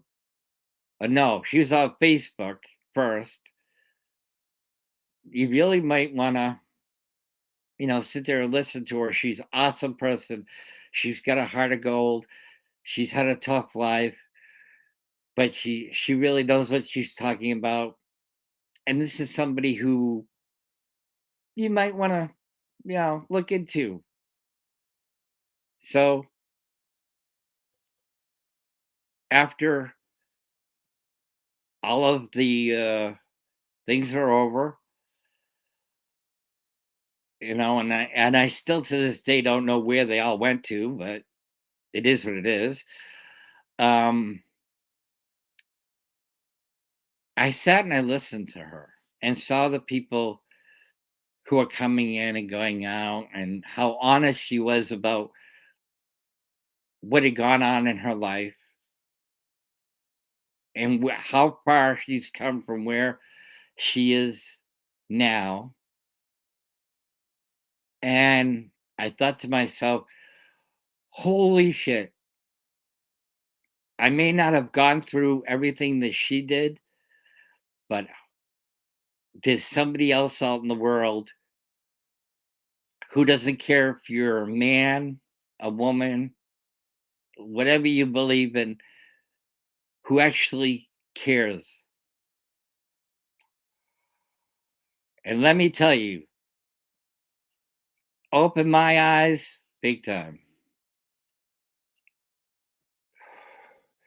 And then when she got onto YouTube, and we all know what happened on there and how she's come out of it, and she's looking 110% better. Everybody was there, and it was great. Yeah. What did they say? Small things come in great packages. She's a shorty for real, and dynamite comes in those packages. Well, absolutely.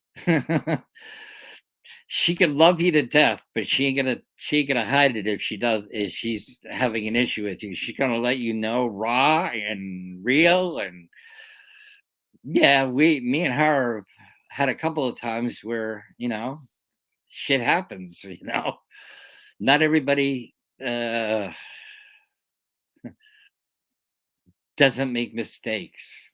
Mm, you know, it is for what it is. That's the closest to a real sister I've ever had. She is honest, loving, supportive, and the heart of gold that she has is truly amazing. And Hot Mess Real Talk with Summer Dickinson is the best thing that's happened to so many people. And I try to tell her that. So I hope that she understands that if she sees this or whatever, that even coming on line every day and checking in with people, how much of a difference you're making. So I'm trying to convert part of that over here where we can have that trauma bonding and know that it's okay and not I'm not saying have a dependency thing. I'm saying have a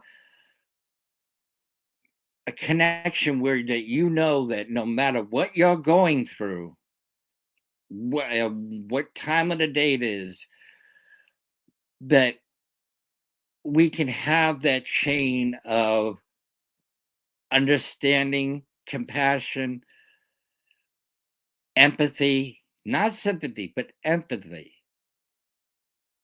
Because anybody can say, I'm sorry you're feeling that way. And is it real? Do we know if it's real? We don't know if it's real. Oh, by the way, like and subscribe if you haven't already. But beyond that, let's have that conversation. Let's be okay to feel like you can come in here like Hope had the courage to tonight and say, you know what? I'm having anxiety. Whatever's going on with her. And I can say to her, identify with that. I live every day having anxiety. It's uncomfortable and it sucks, but my anxiety may not be hers. It may not formulate in that same way because we're all built differently.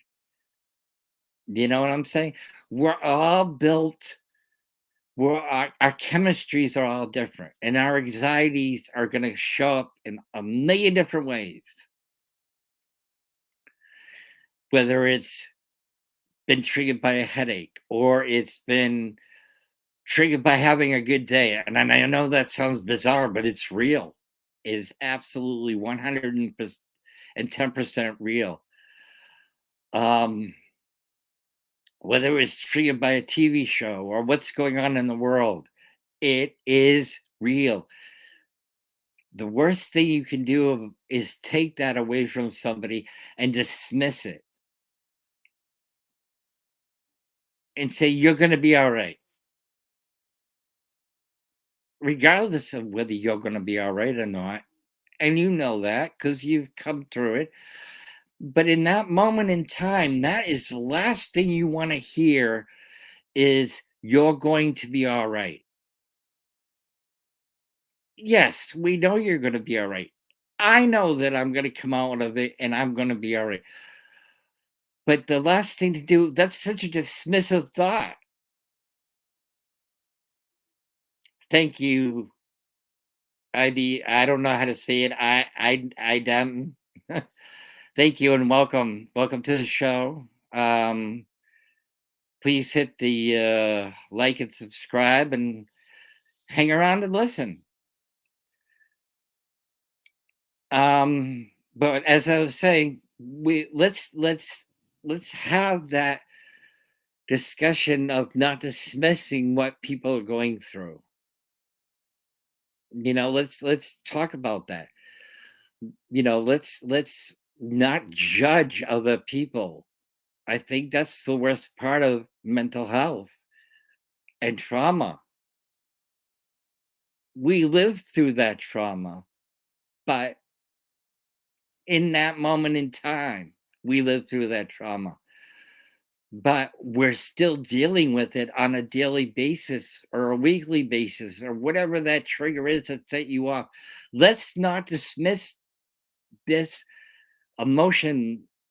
Let's talk about it. Let's make it real, because for the people who are suffering with this stuff, whether it's anxiety, depression, suicidal ideation, trauma, triggering, um, whatever it is, in this moment in time, there is somebody out there and they're dealing with it and they're feeling alone. They're looking at the four walls, or the kids have gone to bed and the husband's sleeping or the girlfriend's sleeping or whatever you're what's going on in your house, and you're the one sitting there and you're the one dealing with it. We need to be okay with that and know that it's okay. Queen D says everybody also deserves a second chance. Nobody knows why people lash out or even fall apart, but we should never judge nobody. Exactly. I 110% agree with you. We are in a society where everything is judged, everything we do, what kind of coffee we get, what are we having for dinner, where we're going, how we're driving, um, you know, are we smoking weed? Are we not smoking weed? Are we smoking cigarettes? Are we not smoking cigarettes? Have we had a drink or have we not had a drink? And being judged on your political, I don't have time for that, because that's what drove us apart, which leaves that big empty space where we can't talk to our family members because they may not agree with whatever's coming down from Congress or our governors or our president, or like, when you're in a crisis, that's the last thing we're thinking about. And people don't get that. They just don't understand that. When you're in crisis, the last damn thing you're thinking about is who the president is and what they can be doing for you. They don't care about you. Real people care about people. And if that's not what you're here for, I don't want you here, because this is what we need to do. We need to care about each other.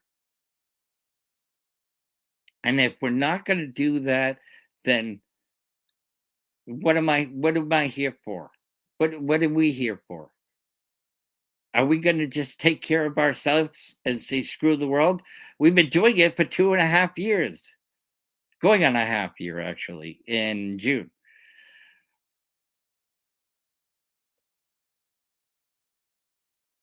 Not me, Gary. I'll tell people you do you, I'll do me. This is my life and tomorrow isn't promised, so I'm going to live not hurting anybody. But Queen D, the problem with that is that's great and all, but we need to be there for each other, number one. And number two,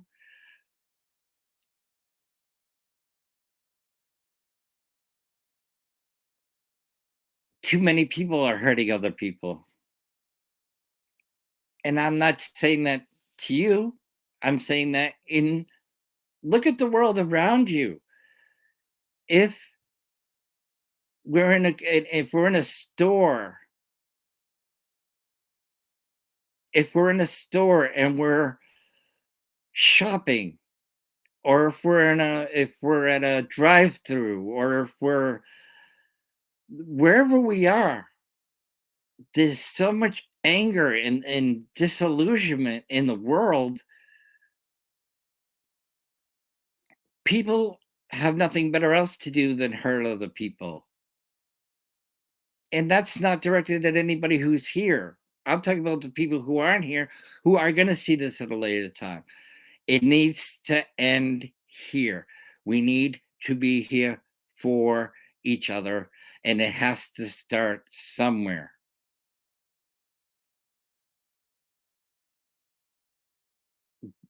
Queen D, I think we could also, for me, because I'm not going to speak for you, for the people who are that angry, her philosophy is I'll do me and you do you, and I'm done with it. I don't blame people for having that feeling because it's been all nothing but negativity. But let's move on from that and add to it and say, you know what? I understand it. I understand you. And if they don't want any part of it, then we move on and we just deal with the next person. I think it starts with here, and then we take it out into our communities, wherever you live. And if you're going to a restaurant, if you're going to grocery shopping, it doesn't hurt to say thank you, even if you don't get it back. Or I really appreciate you being here. We can complain and we can complain, and it's not going to get us anywhere, especially not mental health wise. It's not getting us anywhere because all we're doing is we're taking that pent up, emotional, angry stuff and we're letting it out on the world. And it's not good for our mental health. Always say, for me, as an example, if I go out to get an iced coffee or whatever I'm going out for, and I have an interaction with somebody, I'll say, geez, thanks. Have a great day. And I may be the only person in the world that day to say it, but they're going to remember that.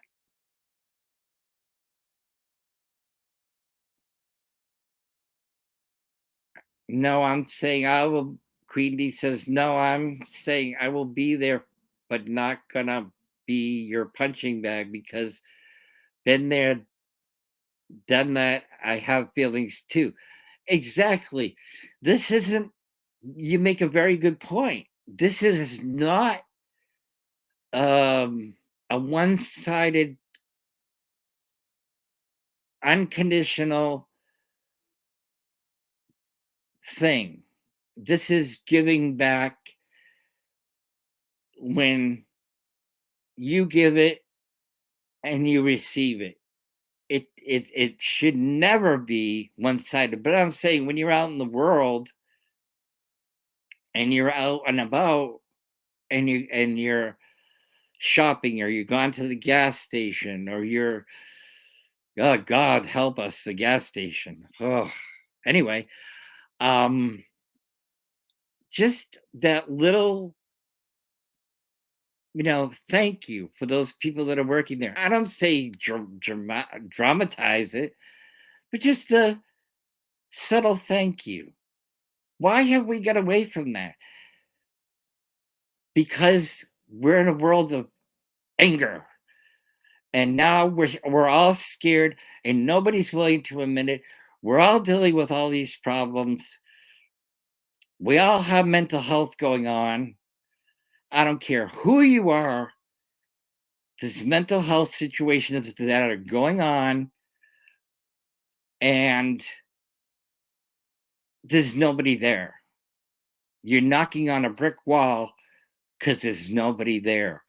Or you can't get in to see a therapist because you don't have insurance. When did we start treating mental health like it's a doctor's appointment. When have we been more concerned with what's going? If you're in a car accident,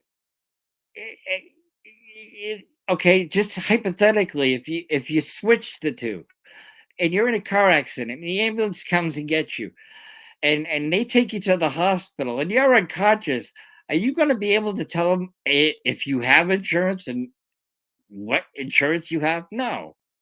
So why can't we treat the mental health system that way? Queen D says I enjoy people different than myself. I want to see and hear people that's what I call living. Yes, yes, yes, yes. Exactly. Let's get away from the judgments. Let's get away from telling people who are having a good day or a bad day or they're in a bad place. Let's get away from dismissing all that. When have we become a dismissive country or area? Absolutely. I do like knowing about different cultures and different people and not having to defend the color of my skin because beyond it, I'm just human. That's all. And I care about people and I wear my heart on my sleeve and I will give anything if somebody needs something. But and it's going to sound really selfish, but in a way, I would like to have that too. I would like to have that too. Queen D says, because people are money managers instead of human, compassionate people. Exactly. And that's what goes on in the mental health field. That's exactly. You're a number. You have 60 minutes to get off your mind what you've had on it for the last 24 hours. Your time is up. They take notes. They give you, if you even have a decent therapist, a halfway decent therapist, they say, this is our goals for next week. And now you know that you have to wait 7 days of living in your hell to deal with it. Isn't that wonderful? And I'm not claiming I don't have I don't have a psychology degree. I don't have a therapy degree. But what I do have is a big heart, and I go through stuff, and knowing what I know and seeing what I've seen day in and day out on these Facebook posts and in certain groups of people in on different platforms who are going through hell and everybody's just saying, I'm so sorry you're going through that. Are you? Are you being genuine? Okay, if you're sorry that they're going through it, then why not inquire more? I'm sorry you're going through it, but what's going on? And if I'm here for you, I, you know, let's talk about it. And I'm not saying everybody's cut out for that, but it's at least acknowledging that they're there, they're having an issue, they're having whatever's going on with them. Sometimes acknowledgement is the biggest hug you can give somebody, but it has to be real acknowledgement. It has. Queen D says, I've always been a giver. I want love, friendship, family over everything. Exactly. Don't we all? Don't we all? And that's really something that would be nice.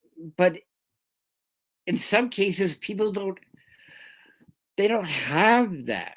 there's no family to. Yeah, I was touching on that earlier. Yep, just like saying, "I'll pray for you."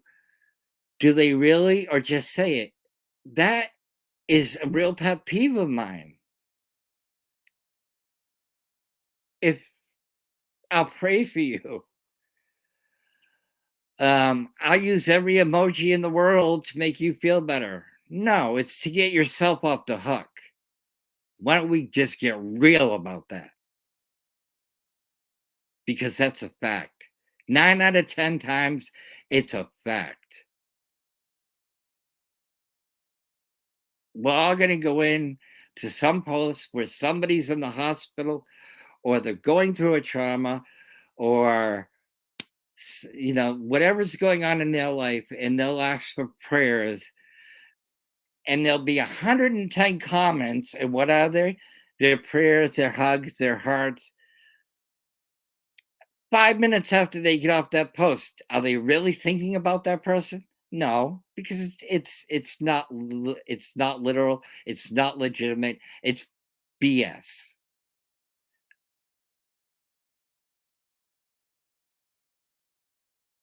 Queen D says, I believe you pray to thank God, not ask for something. He's already gave you something, life and family. Yeah, and there's nothing wrong with that. Whatever God you believe in, whatever your thing is, absolutely. I'm not here to criticize that. I want this bonding to become real, for it to be real, for people to actually start to care about each other. I'm not here for trolls. I'm not here to slam another YouTuber. I don't want the drama. I'm here to turn that away and let people know that it's okay to be here.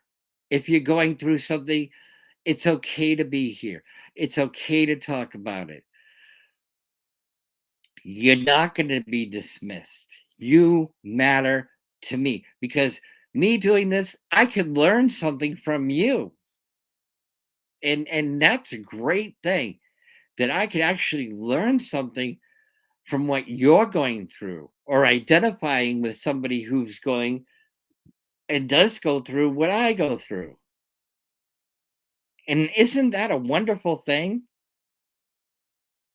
to know that there's people who actually can say I identify, and they actually understand that, and they're not judgmental, and they're empathetic, and they actually truly care about you? Isn't that an amazing thing? Whether it's physically, emotionally, or mentally, that they actually get it.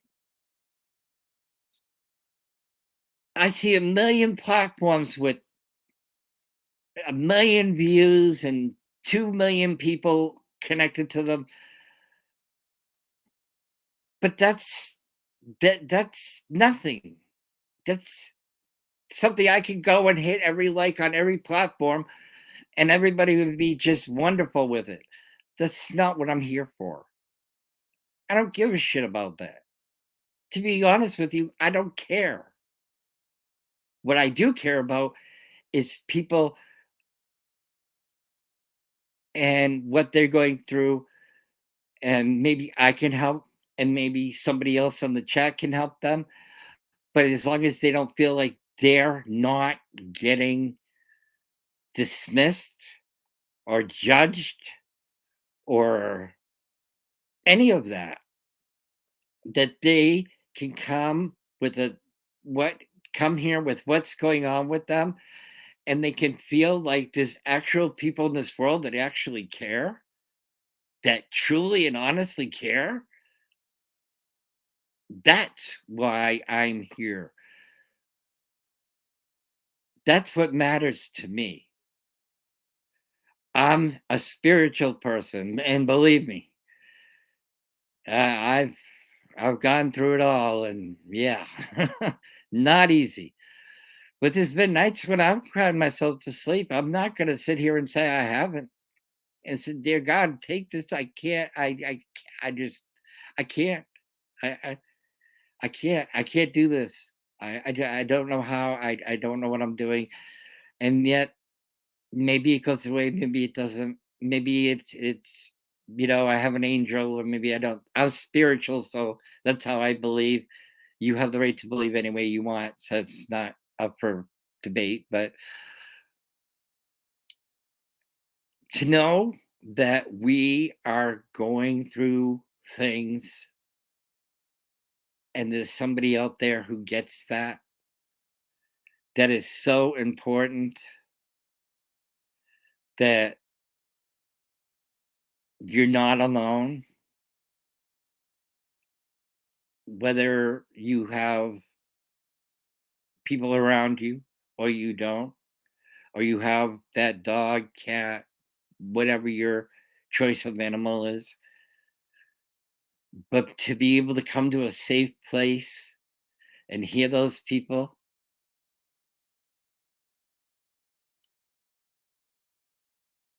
right? I agree with you, or I wouldn't have said it.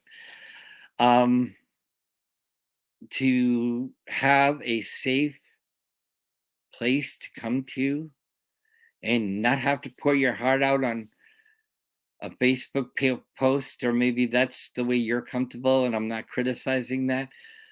But in that moment in time, we are struggling and the world is all upside down with you, to know that you have somebody or many people who you can contact and say, I'm in a really bad space right now. And they have that same ability to contact you, because I can't be live 24 hours a day, obviously. But um, which means people won't be on here 24 hours a day. But um, that you connect with that person and you say, geez, it's 5 o'clock, 8 o'clock, 12 o'clock, 3 a.m., 5 a.m., whatever time that you're going through something, to have that ability to reach out to somebody and to just listen, be compassionate, be understanding, be loving, whether it's a 5 minute thing. Right. People bully others. Queen D says, right. People bully others into what they want them to be, instead of listening to them, and maybe you can help calm their soul because they matter. And that's my whole goal, Queen D. That's my whole goal, is to not only understand it, but to be there and listen, and not be like, oh, this so and so again. I got to put up with this crap again. They're having a crappy day. We've been through this. How many times can I give the same advice? Man, no, that's dismissive, and that's not being real, as far as I'm concerned. If it takes 100 times, 1,000 times, and they're giving back to you, isn't that all that matters? Is it frustrating when somebody's having anxiety, or they're depressed, or they're triggered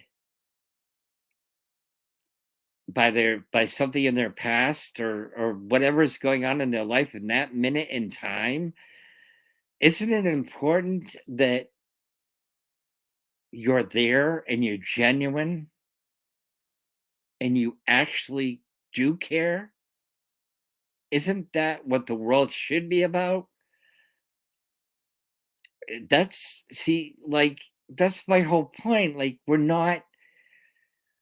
so judgmental of the world. It's gotta end somewhere. And I'm not saying let's join the 60s flower generation, but let's get back to some humility, some kindness, some reality. And right now, we're living in a world where there's just so many people dying, and we're losing people to physical and emotional health. And it's time we do something about it. Let it start here and reach as many people as we can. I know that I need this too, because otherwise I'd be telling you a bunch of bullshit that I wrote down on a piece of paper. This is coming from the heart. I'm a loving, caring, extremely sensitive person. And yeah, I get in my bad moods, and yeah, I get ticked off, and yeah, I'll dismiss somebody if I just, it's just, it's not going to change. They're going to be angry, and so I'm not walking on water here. I'm not saying I'm better than anybody else in the whole world, because I'm not. I'm far from it. I give you the shirt off my back, but at the same time, I'm still human, and that's what counts. But we can be human together. We can be here together. We can make a difference together. And if we're not making that difference, then we're not changing anything. And things are going to start to get worse and worse and worse instead of getting better and better and better. And this is not a 24-hour pill that I'm talking to you about. This isn't something you're just going to take and be like, tomorrow you're going to have this great day and everything's going to go well and right. And nothing's going to screw up and you're going to be feeling completely amazing and like you've got the world by the balls. Well, guess what? That's not reality. It's not. Let's be factual about this. Tomorrow is a new day. It's now actually is tomorrow. Welcome Monday, 2:10 a.m. Um, but I'm not guaranteeing you anything about today. I'm not going to tell you you're going to have a great day. I'm not going to tell you you're going to have a bad day because I don't know what you're going to have. But you have an opportunity to feel better. And maybe you're feeling better just being here. But maybe today at some point, maybe your day will go well.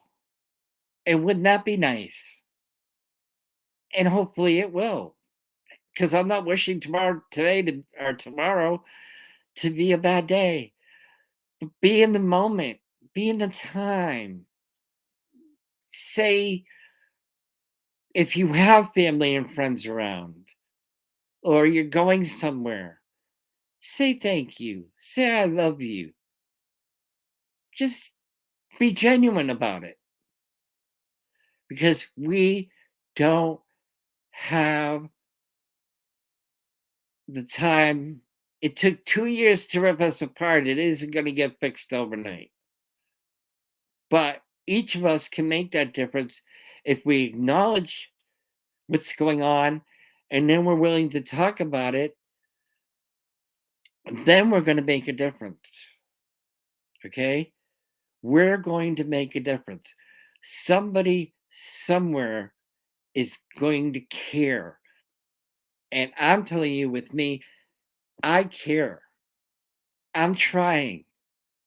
I'm not superhuman. Again, I don't walk on water, but I would greatly like to have um, that same thing that I'm talking about is to be able to reach out and say, you know what? I'm depressed today. And I'm depressed because of whatever, A, B, or C, or my anxiety level is out of control. And someone to say, instead of saying to me, well, you'll get over it. Yeah, it's all in your head. Yep.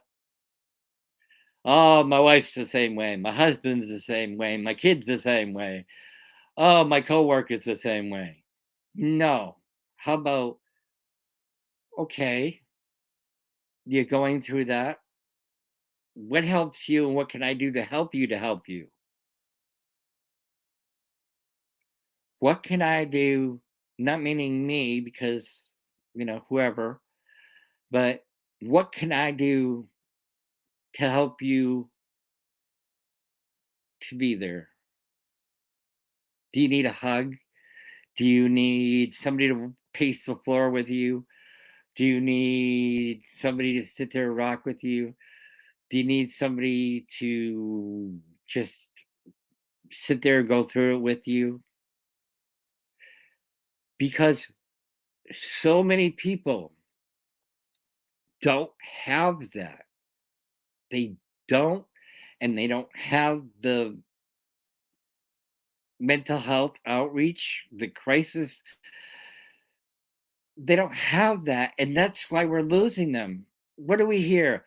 Somebody OD'd, somebody committed suicide, somebody blew their brains out, and why was that? Because the mental health field failed on them, or family failed on them. Because when you get in that dark part of the world, regardless of what kind of trauma it is or depression, you feel like nobody understands you, nobody cares. So why should you? You're reliving something that you went through in your life, and for no reason, out of the blue, you're going about your day and it happens. Sometimes saying mentally drained gets people's attention. When you say depression, they walk away like it's contagious. Yes, but even mentally drained, they're like, I hear that for the 10th time.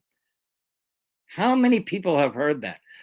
How many people have said, you're going through something and you're going to get over it? And you tell them what's going on and like, yeah, I know, but well, you'll get over it. Or it's all in your head. Take a pill, you'll be fine. Yes, Tweety says, right. Depression is being buried alive and trying to dig your way back out of it. Absolutely. But do people understand that? And the other part of that, okay, so we're talking about mental health, okay?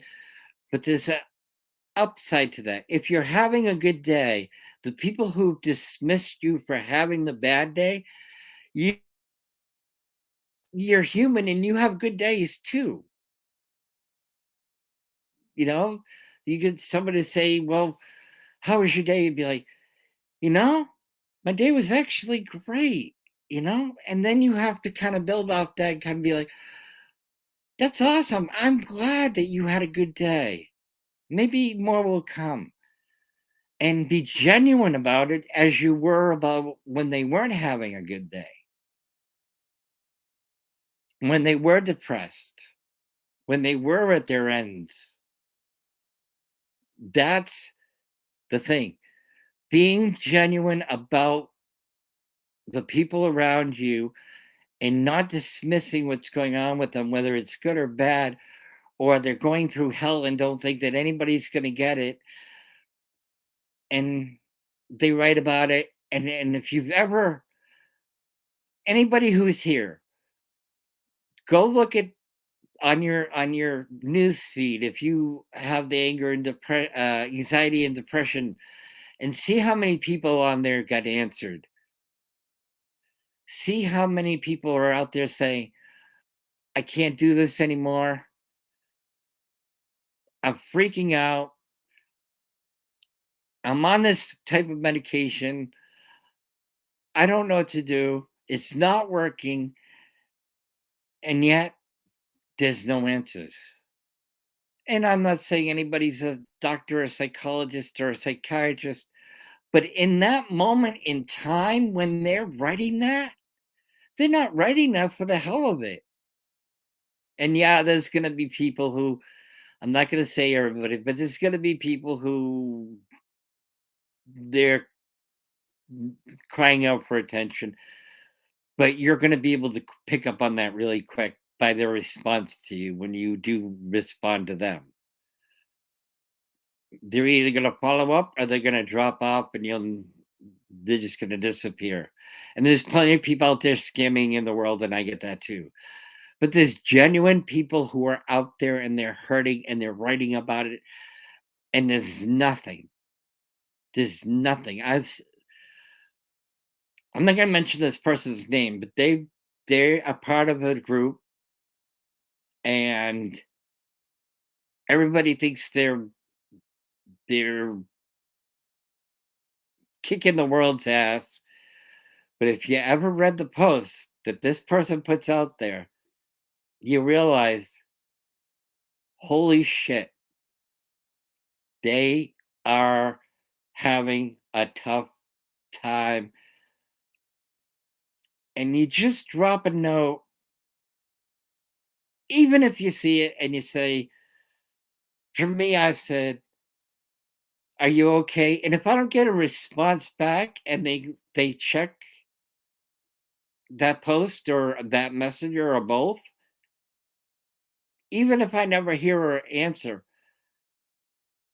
I know that they know that I'm there.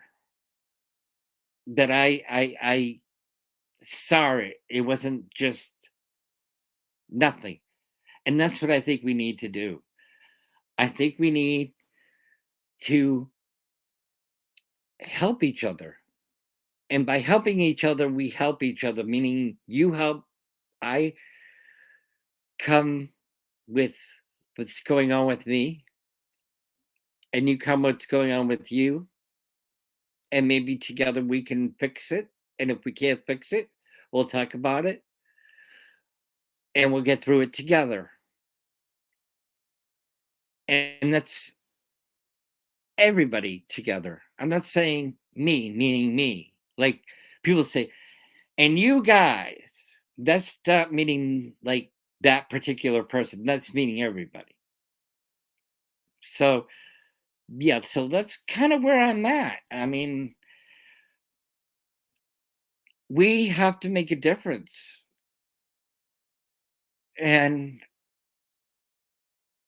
a lot of people say the buck stops here. I'm not saying that. I'm saying I'm here and I'm going to try like hell because there's too much heartache, there's too much anger, there's too much depression, there's too much anxiety, and there's not any safe place to go with it. And there's nobody, I'm going to say what I think a lot of people feel. There's nobody out there that gives a shit. Because I know at one time or another, we've all felt that way.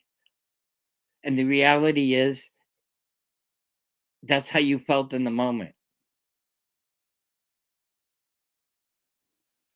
Queen D says, my daughter told me that depression was for her like knowing she was loved but not feeling worthy of my love or her children. She said, Mom, my brain is broken and I can't fix it. Wow.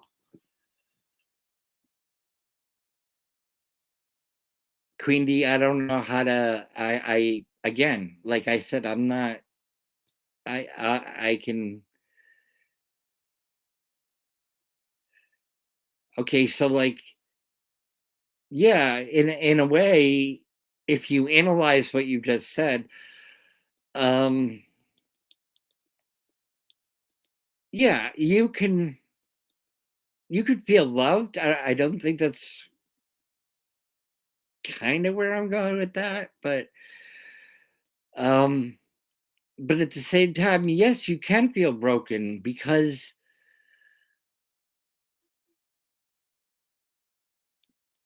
we don't have the tools to help fix it. That's the thing.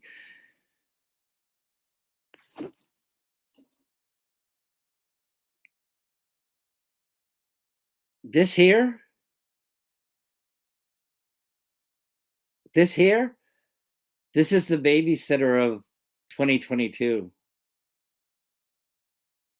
This is your psychologist. This is your best friend. This is something to give your kids to shut them up. That's what this is.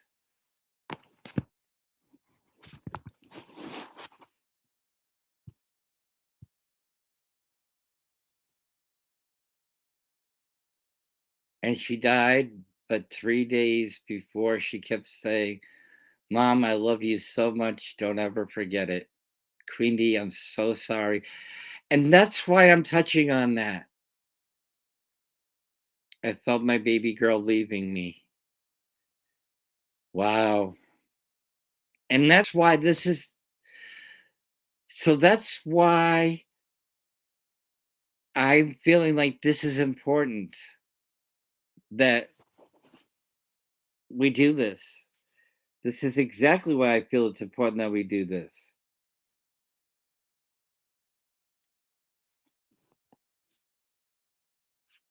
Exactly why.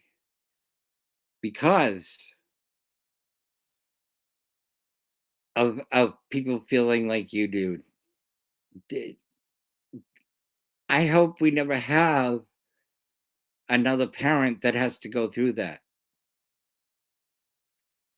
What are they turning to?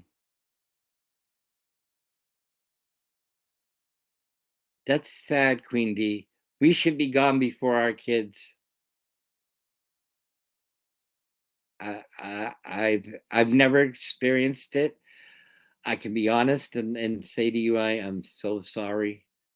And I know you live with that day in and day out. And for any of you all thinking that you consider somebody like this, they're in a better place, that's as bad as saying to somebody with anxiety, you'll get over it. Does it get easier as the years go on? So I've heard. I don't know. Because honestly, I don't know. I'm not, I don't have a crystal ball. I don't know. But I'm going to be here. And if Queen D needs to talk, I'm going to be here. I'm going to listen. I may not understand. I may not be able to do anything but be compassionate, loving, sympathetic, empathetic, and understanding, but I'm going to be here because no other parent should have to bury their child.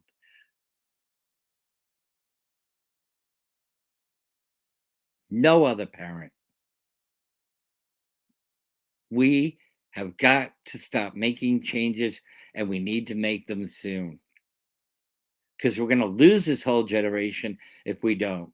And we're already losing our own. People are frustrated.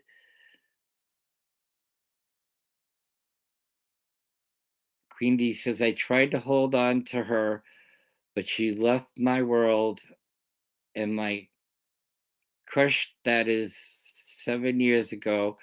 I wrote, I don't know if I'm strong or just numb. Wow, that's powerful. I think in a way, and I could be wrong, feel free to correct me if I am, but I think in a way you had to be strong because if you weren't, who was going to be? I've heard that many times.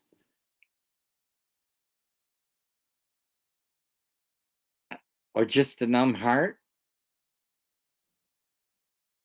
No, I don't think you have a heart that's numb. No, I think you're stronger than you think. But if you ever need that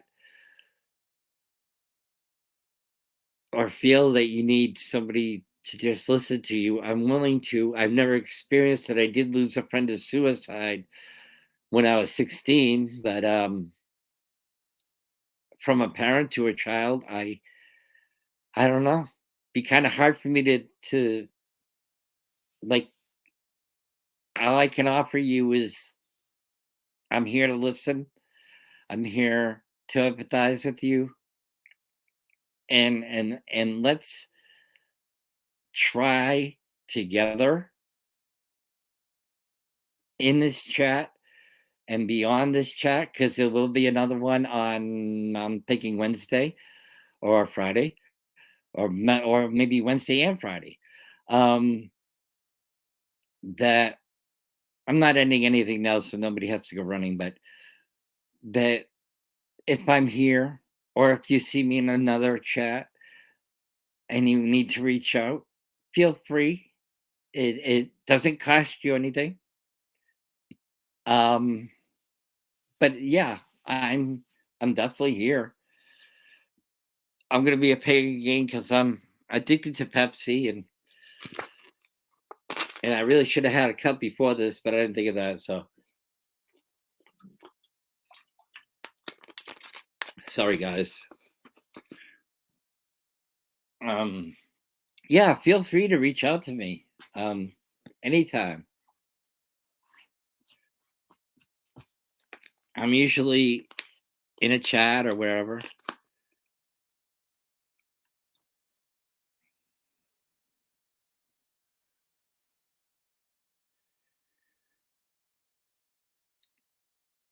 Queen D says, yes, I did for her three sons, her sister, and family and friends. She asked me in my dreams to take care of her boys. So sorry about that. So far, filled her wishes. Our band, our bond and love is forever until my last breath. That's beautiful. And see, that's the reason you had to be strong. And because she had children and family, and but at the same time, I'm sure there's not a day that doesn't go by where you're not thinking about her. Or you'll look to the sky, and or you see the kid's face, and that reminds you of her, or people in the family. But yeah, you were put in a kind of a sticky place there. It's not like you could, just fall apart, even though I'm sure you did when you had time to. But I'm sure to this day you haven't forgotten that. Um, and bless you for being strong. I don't know if I could do that if I lost my kid. I honestly don't. Um, wow. You're amazing. I can feel my baby girl around me, so I know her body left, but not her soul. I could agree with that. I could definitely agree with that. Just hold on for one moment. Gonna blow my nose.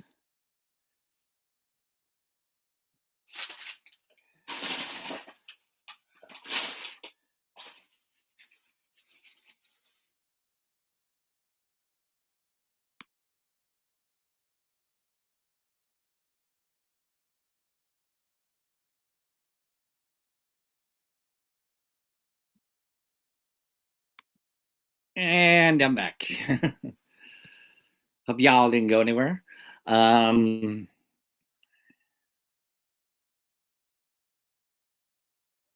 and that's a comforting thing to feel that, and I'm sure she is. I'm sure from time to time she does check on you and them.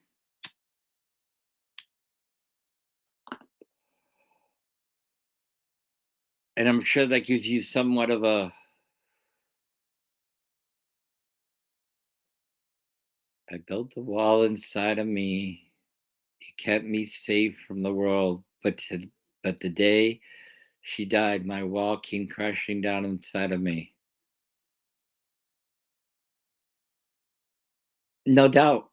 There's not a doubt in my mind. There is not a doubt in my mind. I, again, I can't say I know how you feel, but I can empathize with you. And knowing that you have to live with that on a daily basis is not easy. But to know that she's there spiritually is great.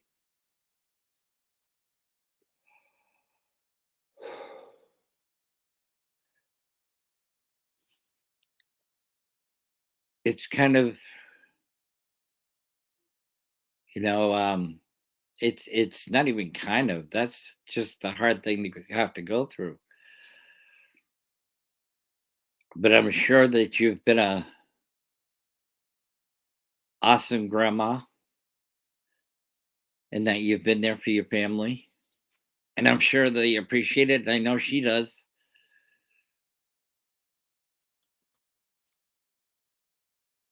But at the same time, I'm not dismissing it either. I just feel like that's hard. It really is.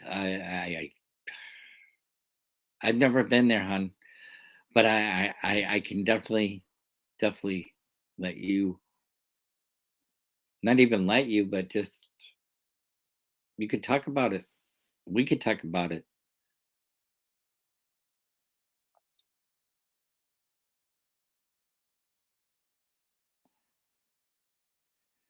I've talked to other mothers online and told my story. Then they told me theirs, but together we are in a group that nobody wants to join. My my ex-wife, her brother was brutally murdered, and they had a group called Parents of Murdered Children, and they had like 10 people. It was the same thing.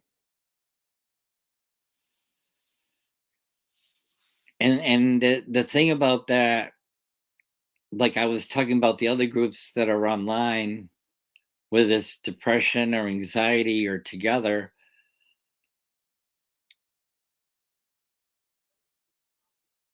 you have these offshoots of them making comments, and yet these people are still there and nobody's listening. Or if you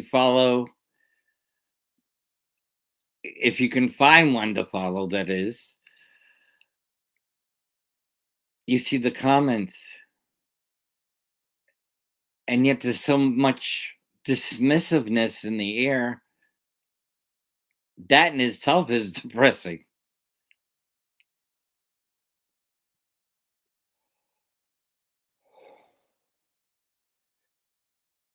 At least the one thing I will give you,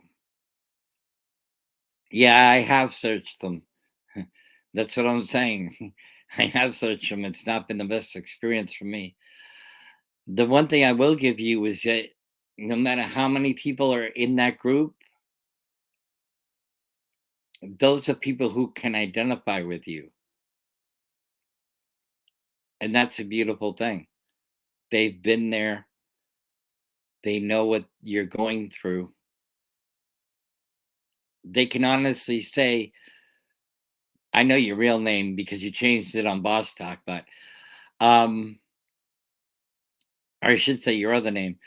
But the thing you can do is know that they get it. They've been there and they understand that.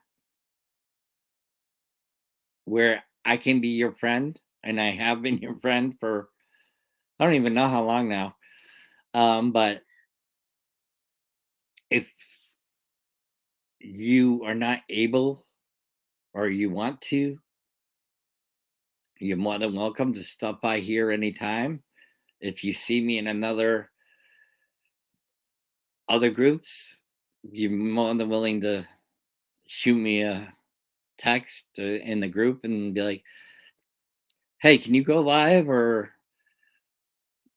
can we talk in Messenger?" Absolutely. Anytime. Just let me know. Not a problem. The groups that you're talking about, as far as depression, anxiety groups that are out there, they're censored.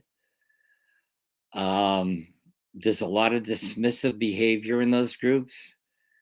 Um, they will kick somebody right out.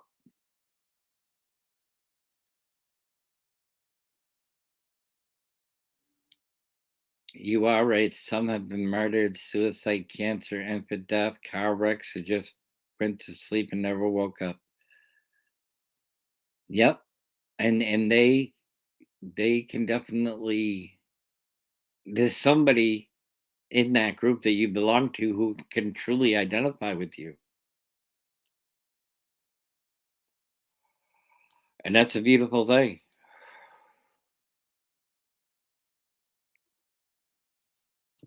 All I can do is be your friend and be there for you. And that's all I can do. But I'm never going to turn you away. And that's what we need to do here. We need to build that. Yes, ODs. That's been a pandemic in itself in the last year or two.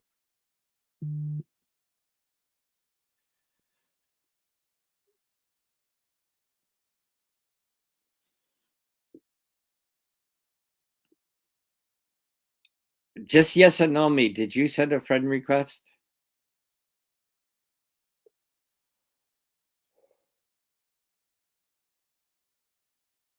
Queen D? Let me know.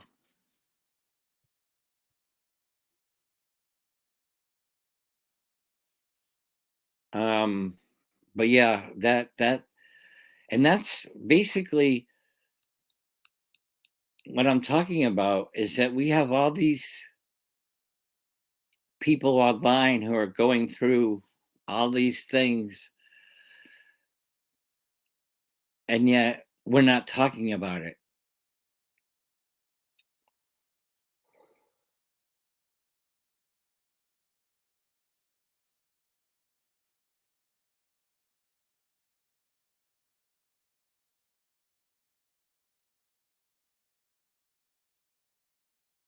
Okay, because I got it at the same time we were talking about that, Queen D.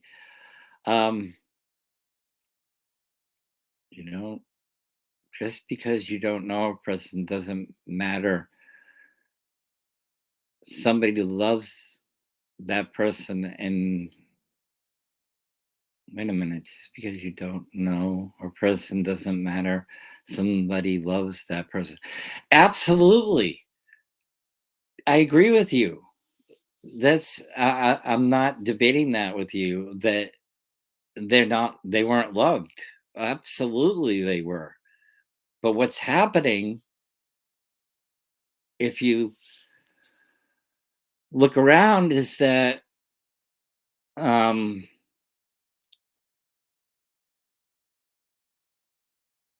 people are not getting answered. Like, I think it was you that said that your father had said he lived in a house of 10 people, felt totally alone.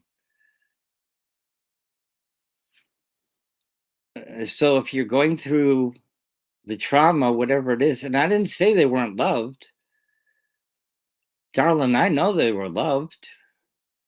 Absolutely, 110%. When my friend did what he did years ago, I would have never gathered in a million years that they were even having an issue.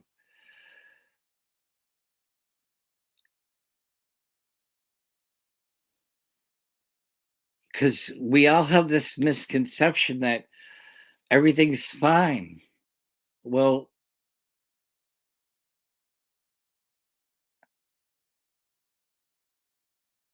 okay, so you said, I know, Gary, that's why I say we should listen to other people and maybe our words could help save a life. And that's my whole point. And that's my whole point, hon. That's my whole point here. That's why I said, regardless of what you're going through, whether it's anxiety, depression, panic attacks, um, triggers of just awful, awful, terrible things that you went through in your life. We could do that. That's the whole that's why I call it trauma bonding, because that's what we should be able to do. You found an outlet. Right. Your people need others to hear their voice, just somebody to ask what's wrong. 110%. And that's what we're missing. We're texting people. It's not the same. We're texting people. I can remember going back years ago. I'm an 80s kid. We had a phone cord that would reach from one side of the house to the outside, even sometimes. And we'd be on that phone for hours. And we had people who would call us, or we would call them when we were feeling down and out. And as a teenager, as we all know, we had those times, whether it was a breakup, whether it was a fight with your parents, whether you're having trouble in school, whatever, or you're having trouble with friends, whatever it was, we had that friend that we could call and we could talk to and we could reach out to, and they would listen and they would understand and they would talk back with you, and they talk about what's going on with them. That's what we're missing now. That's the whole problem. A voice. A voice makes a difference. If you could just, instead of, all right, so use text, but use the one where it's audio, where you could push on the button and you could say, geez, really? What can we do? What can I do? Do you need, what can I do? I'm here. I'm here and I care. And if they don't want to respond with that same button, they've heard your voice and they can keep texting if that's what they feel more comfortable with. There's a button at the top. You can do the on-call button, so if you don't feel comfortable enough with giving out your phone number or information, there's a voice on the end of the messenger that is there that's saying, I'm here, I care. And I think we're missing that. And that's where we've gone wrong.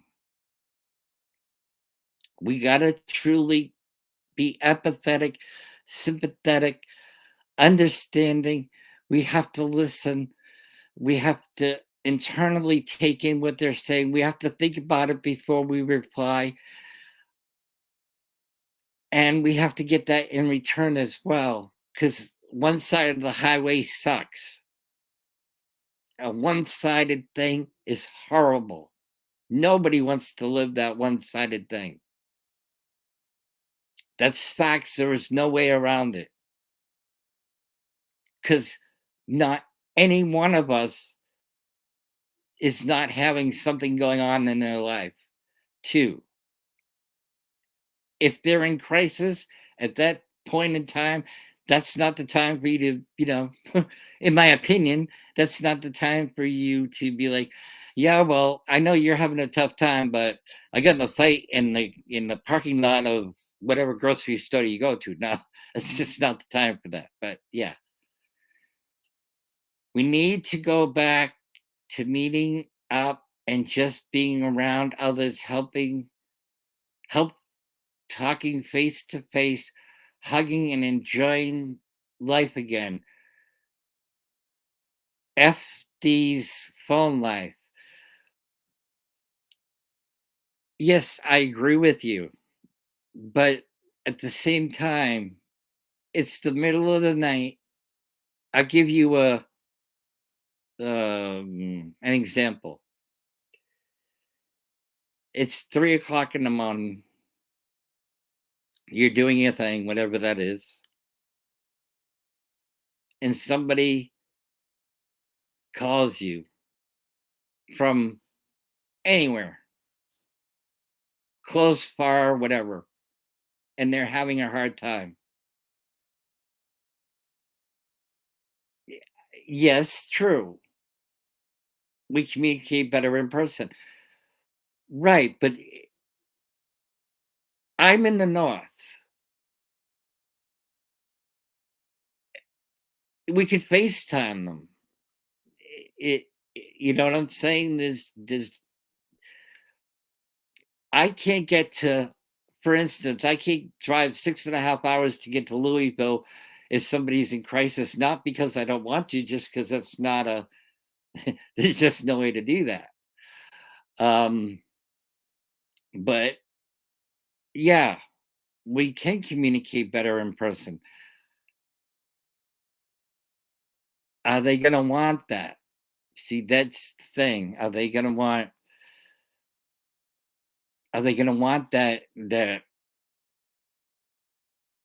um that communication in person?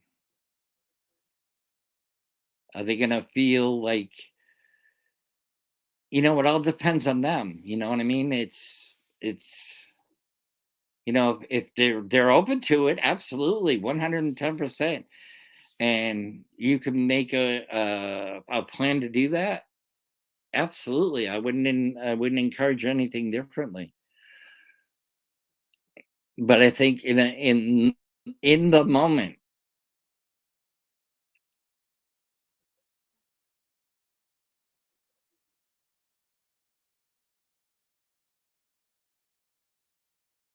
I've never met. You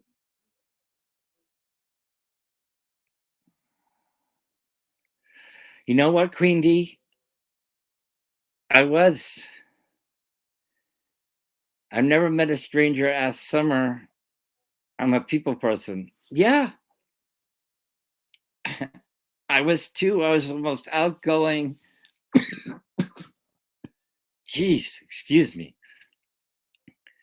I'm an outgoing person. I'm like Mr. Social, and then boom, pandemic hit, and I worked for a year and during it, and then you know it is what it is. But kudos to Summer because she can do that on every Wednesday, and she loves her homeless community. I don't know if I'd have the same. The mommy, you do get that back thing going on. I don't know if I'd have the same oomph to do that. I mean, that's not easy. I'm looking forward to hopefully in the summertime getting down to Louisville.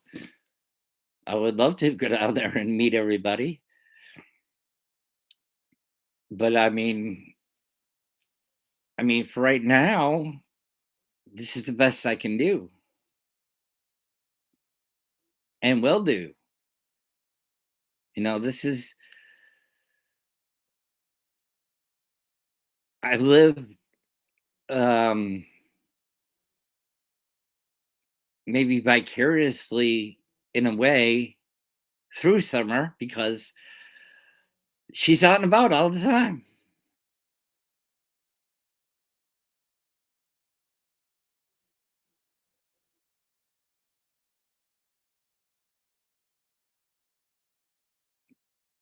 this stuff has messed up so many people. Now we are homebound. Well, I'm not so much homebound other than the fact that we had 2 feet of snow like yesterday, day before yesterday.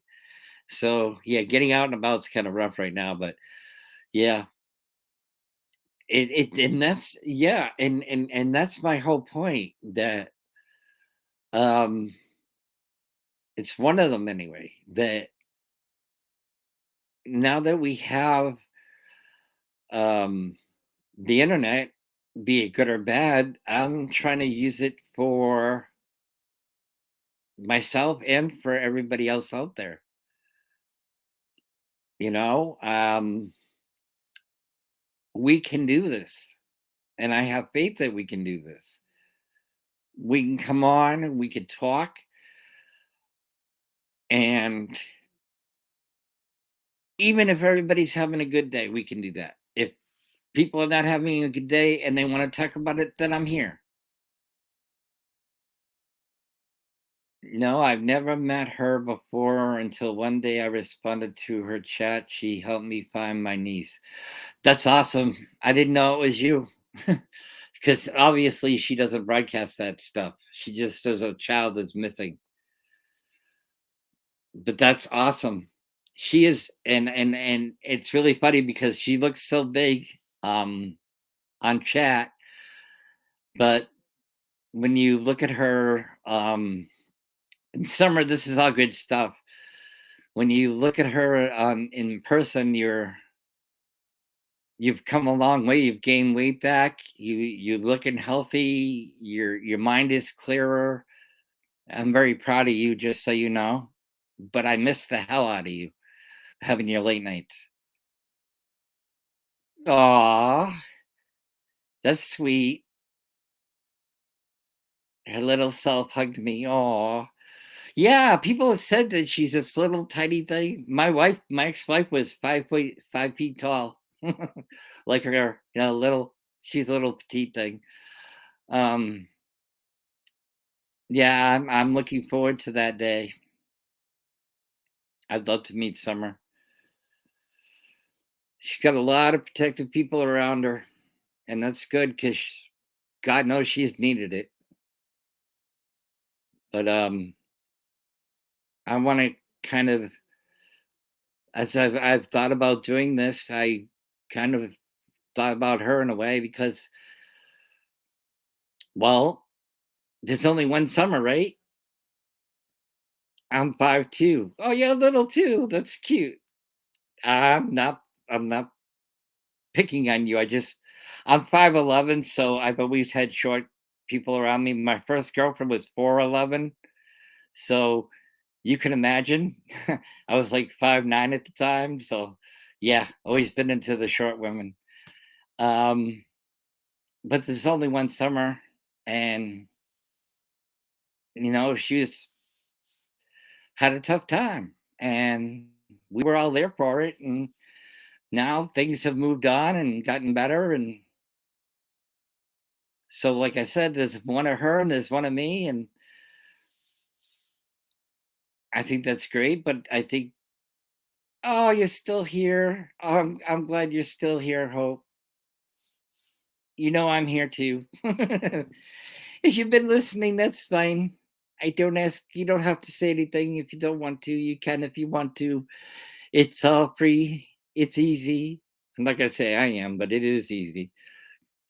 But I want you to know, and I think I touched on this earlier, that I go through the anxiety.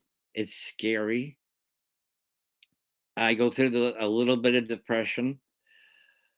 Mine is classified as situational depression, if you want to look that up. My anxiety is, um, I don't know the term, but whatever. But yeah, I take medication for the anxiety, but a lot of times that doesn't do anything. You need a hug. You need somebody there for you. All my grandbabies have passed me up in size years ago. Summer isn't afraid to say what she feels. She is like me in that way. No, no. Summer has no fear of saying what's on her mind. Absolutely none. No, nope. I'll agree with you on 100% on that one. Yes, hope. I don't know what kind, but I do understand that. I can actually say I understand that. But mine again, it depends on mine's more of a somebody going to work and having a bad day kind of thing. For most people with serious depression, like clinical depression, it's hell. It um yeah, they can have that side effect. Absolutely. Absolutely. They put me on every med in the book and yeah, so those side effects were brutal.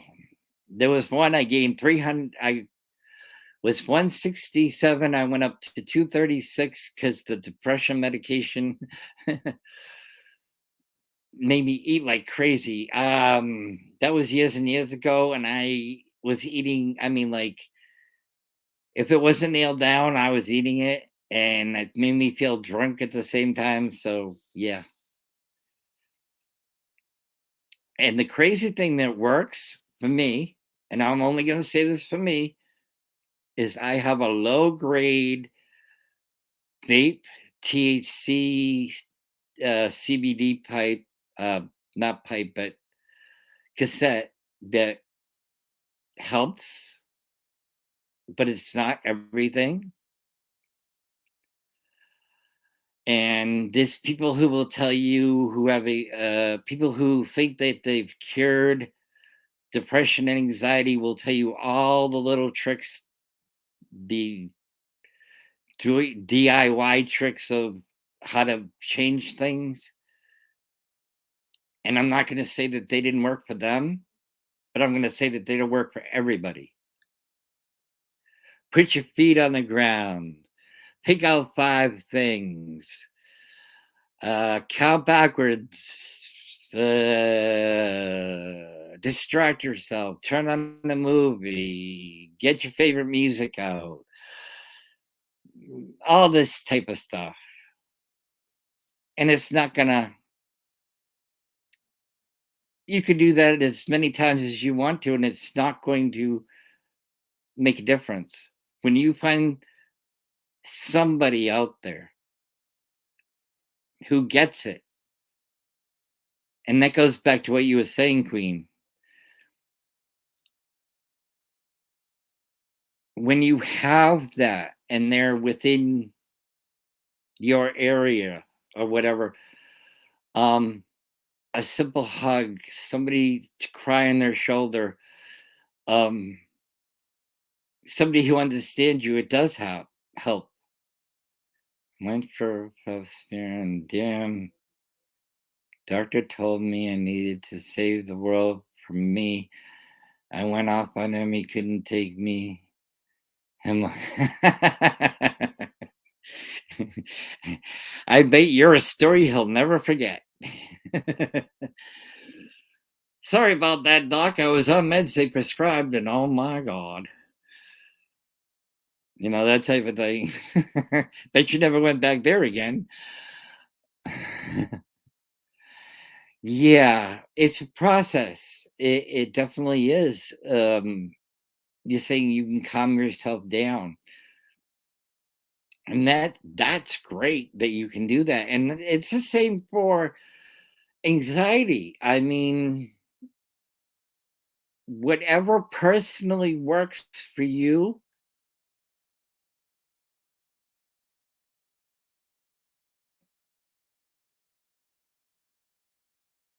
No,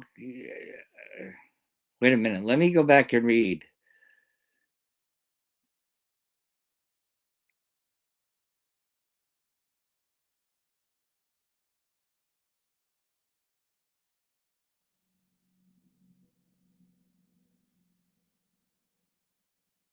Did the female doctor, did they put you on the meds or did you I'm confused here.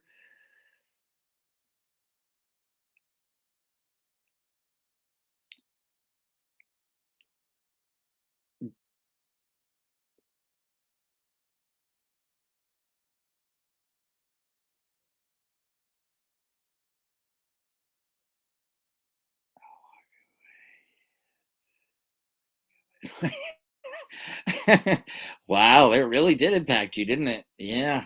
I had that on Paxil did that to me. Paxil made me kind of like I felt like the first person who talked to me was in trouble. Yeah. So it wasn't your GYN that put those meds, gave you those meds. It was a regular doctor, right?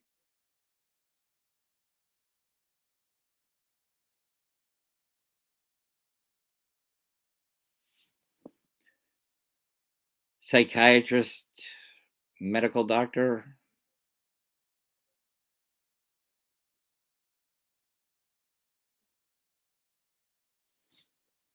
But yeah, I tried Paxil, Prozac, amitriptyline, a million kinds of Zoloft.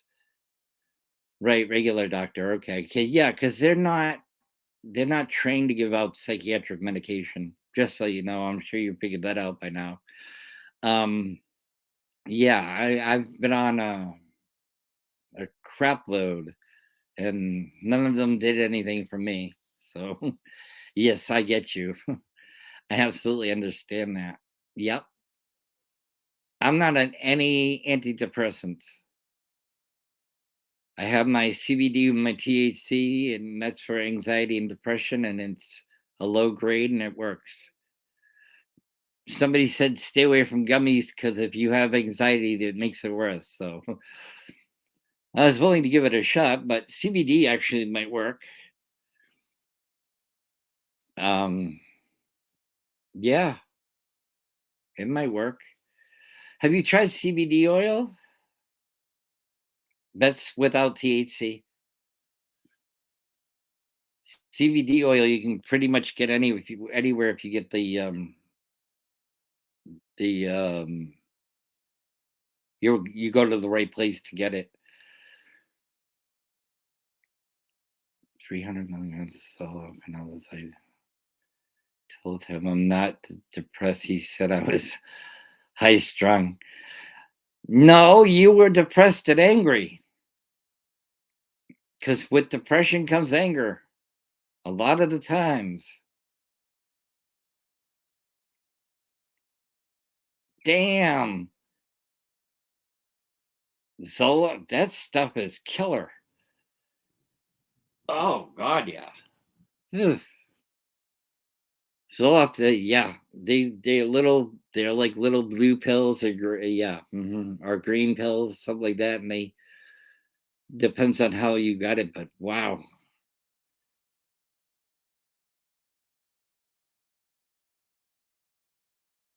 exactly. You were angry, right? So yeah, you know, open a can of whoop ass. Yes.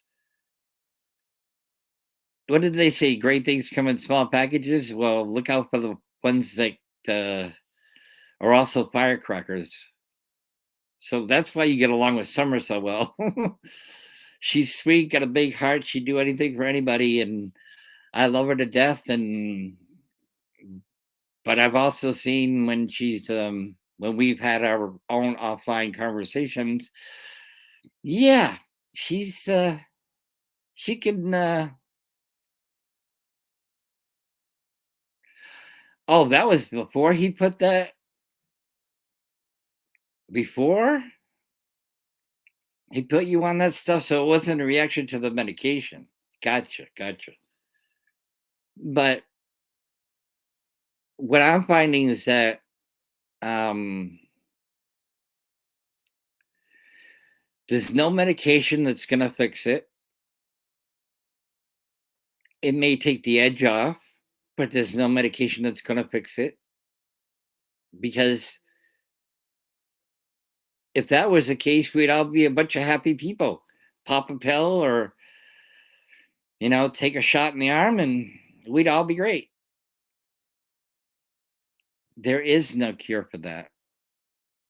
That's the reality of it. Not There's no magic pill. None at all. Unfortunately. But my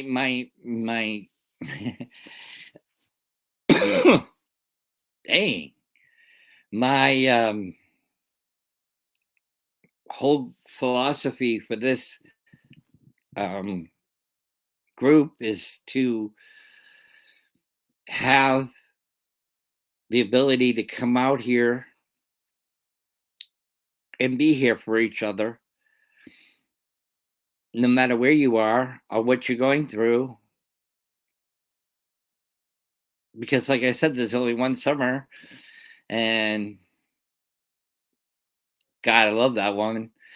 And like I said, she's a sister I never had, and I wouldn't give her up for anything. But I think when I'm going through things and you guys are here, that I can have that help too. I want doctors to tell me what's wrong, not me telling them. I make them work for their money, for your money. Yeah, but here's the thing. I touched on this earlier. Um, this is free. I don't charge you insurance on the walk in when you walk in the door, and I don't give you a time limit.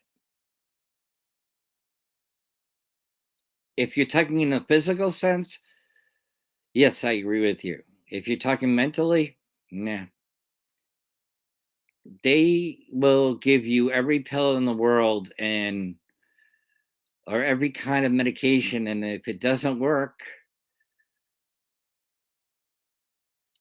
they'll prescribe something else.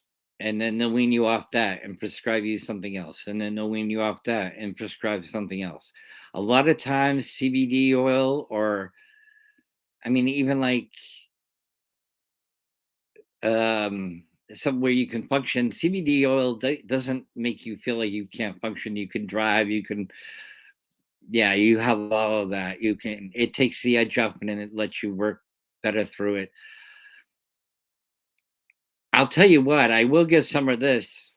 Being stuck where she was stuck for 14 hours did not help, and God bless her, because I thought she was going to lose her cookies, but that's another story for another day, and she already told it, so there's no reason to bring it back up. But in any case, so here, my goal is to have people come in. Right, I agree with you, but they don't see. They just want to give you something to uh yeah, they want to give you something that they is in the DSM-5, that they boxed into depression,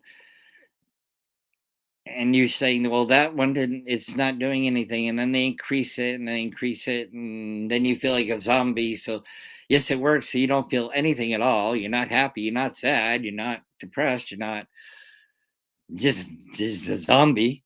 So they wean you off that, they try something else until you find the right combination of medication and therapy and groups and so forth and so on. That's where, and then the healing begins at a day at a time, because nothing happens overnight in the next 5 minutes or hour or whatever.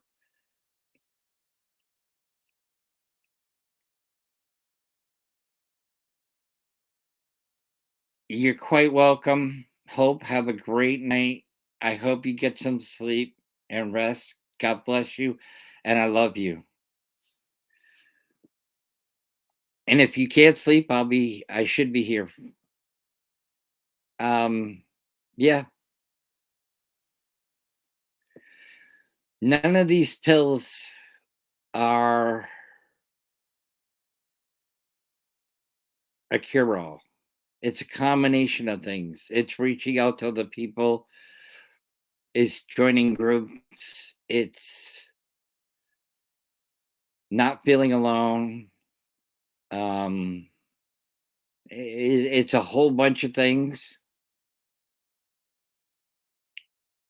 And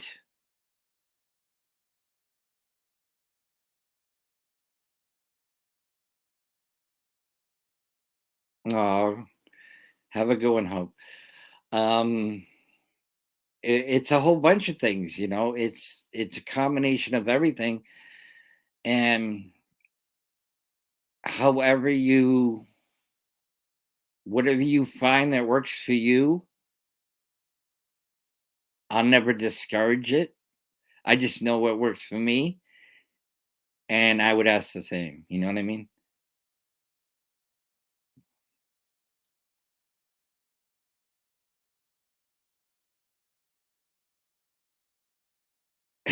I know, Queen. Do you know how many years I didn't know that? And then I heard they were actually a real thing, and I was like, "Holy crap! Oh my god! All those years when I was young and I heard those words. Oh my lord! Yes. Oh Lord, I can relate. Oh, I can relate. Ugh. Yeah, little did I know that they were real up until what, 5 or 6 years ago.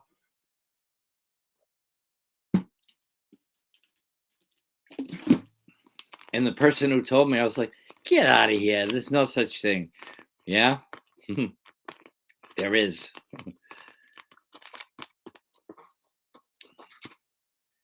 Yeah, it was the same back in the day. So you must come from my era. I grew up in the '80s, so yeah. We had 3 channels. Our idea of being our idea of FaceTiming was going out and hanging out with our friends, um, going roller skating on Friday nights.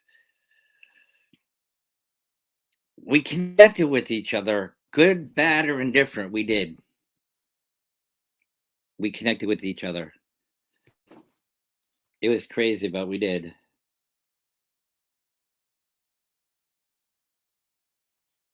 We did. We did.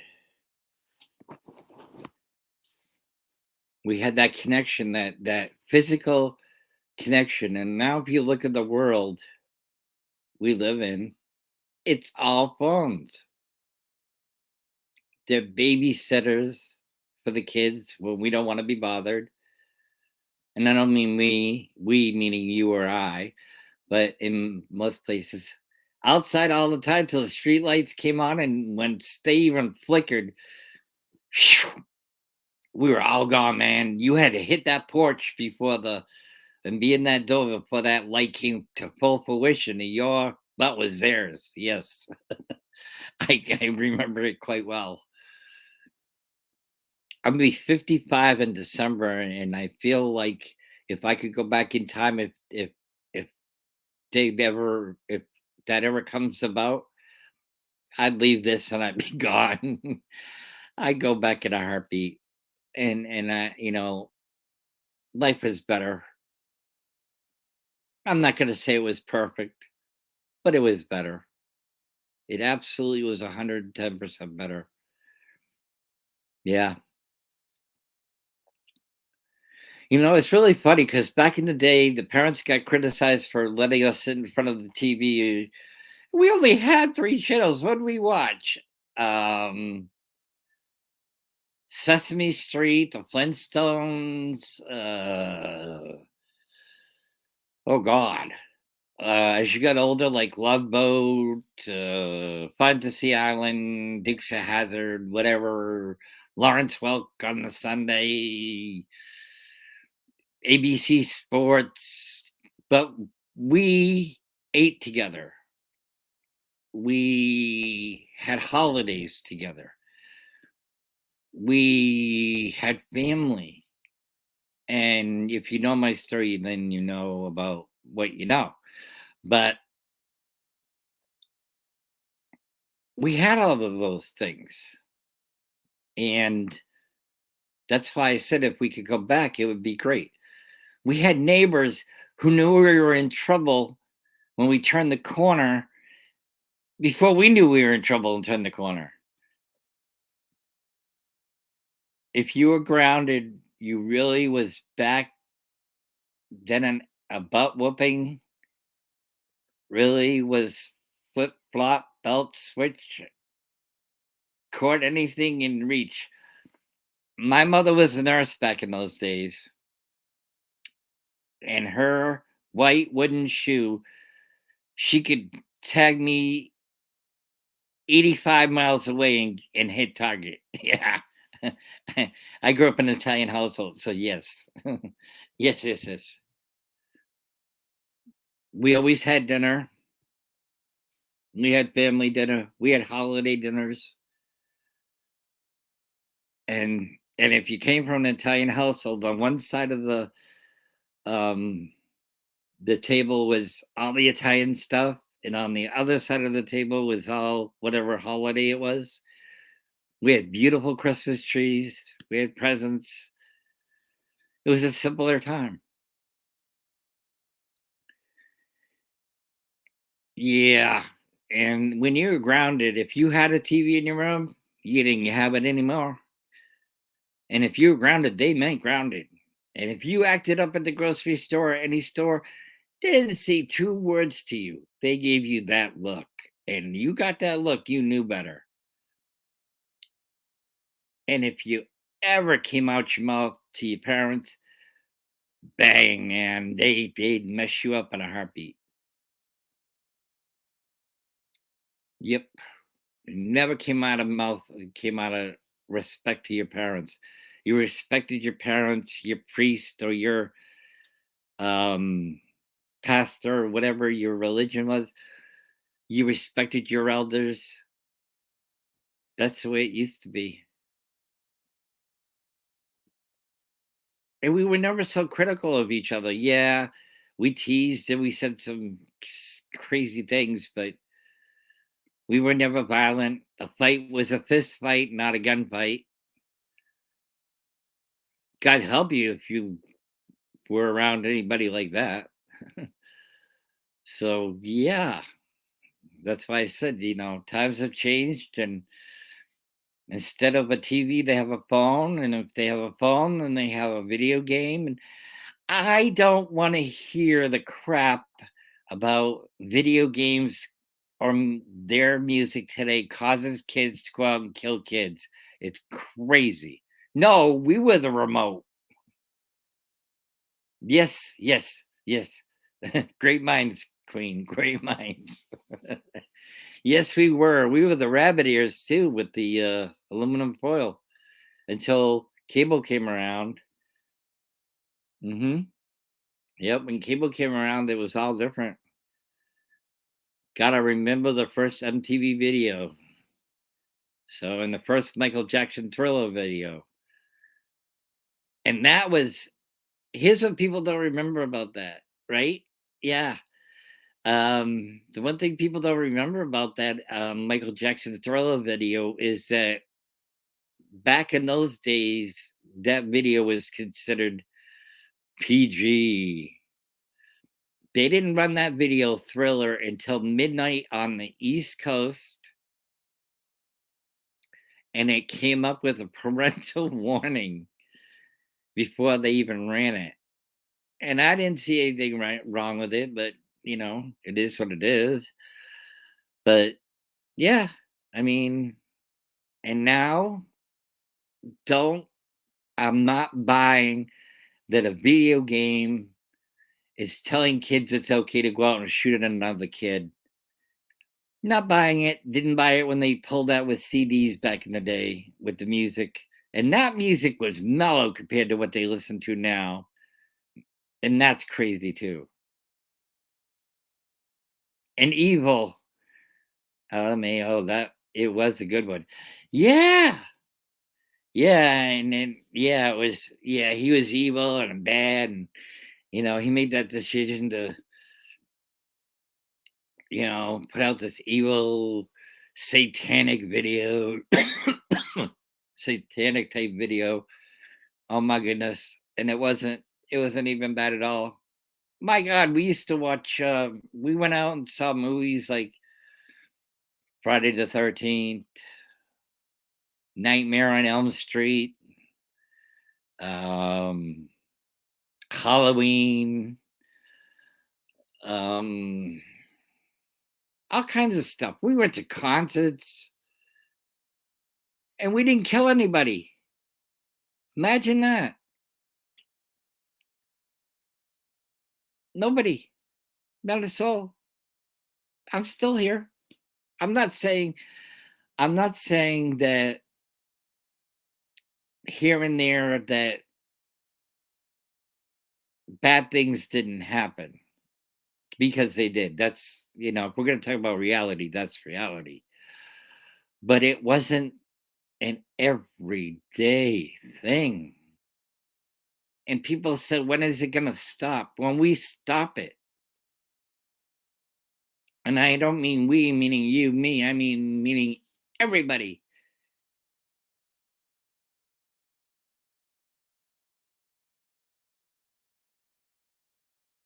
I mean, it's the cure all for everything. You get mad at somebody on YouTube, you pull up and you shoot into their house. You get in a fight at school, you pull a gun. And now we're even living, the mental health has become so bad that people see no other way out. I mean, the thing with them is,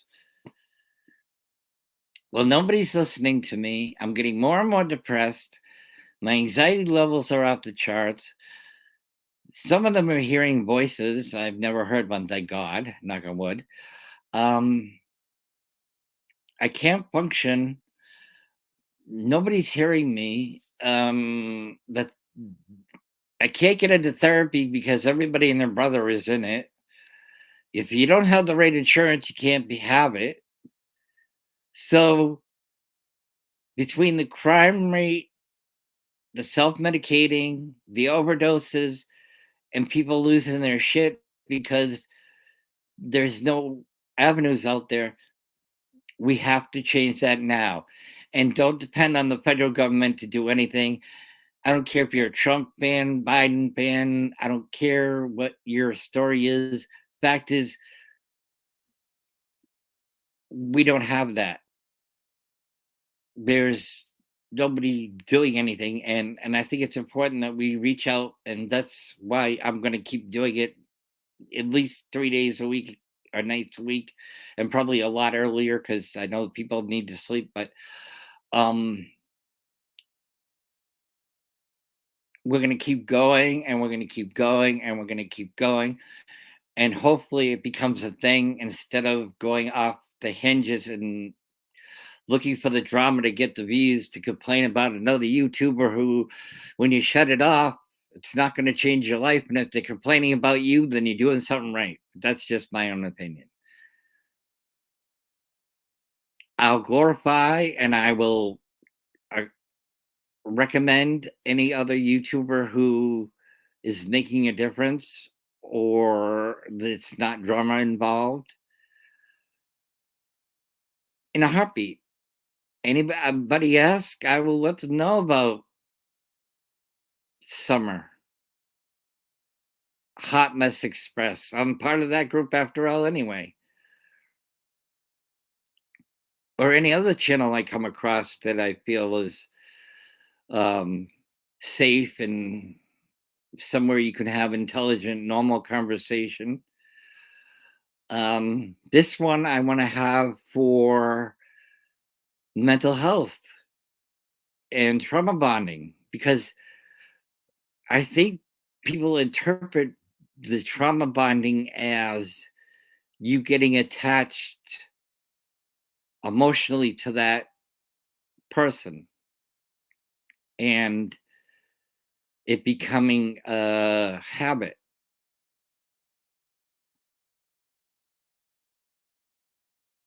Why do people care who you voted for if it wasn't them running for the position in the office? That is a $64,000 question, Queen Bee. That is a $64,000 question because the answer to that is division. You voted for Trump, so I don't like you. You voted for Biden, so I don't like you.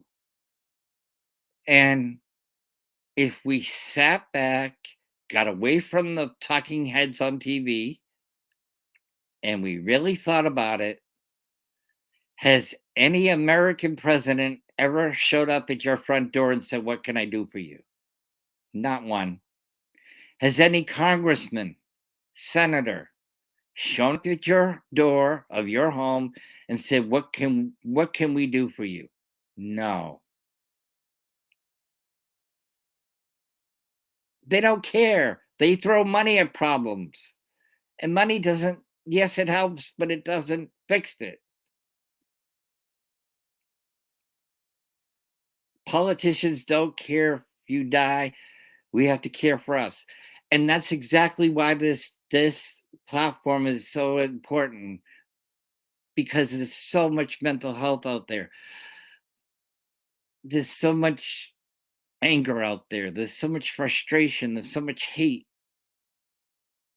We have to make a difference. And I've been on a couple of ones that made me mad as hell.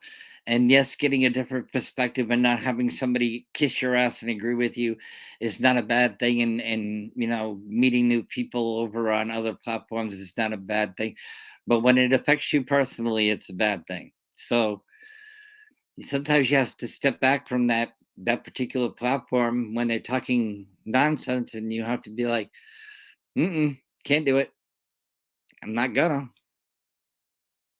They may have a great, they may have sometimes have great, you know, um, stuff they're talking about, but at the same time, arrogance and stupidity, doesn't always cut it. And then you have people who just want to do the drama, and I'm not doing the drama. So I'm not doing drama. That's what this is for. This is a safe place where we can talk, where we can help each other, and we can talk about anything.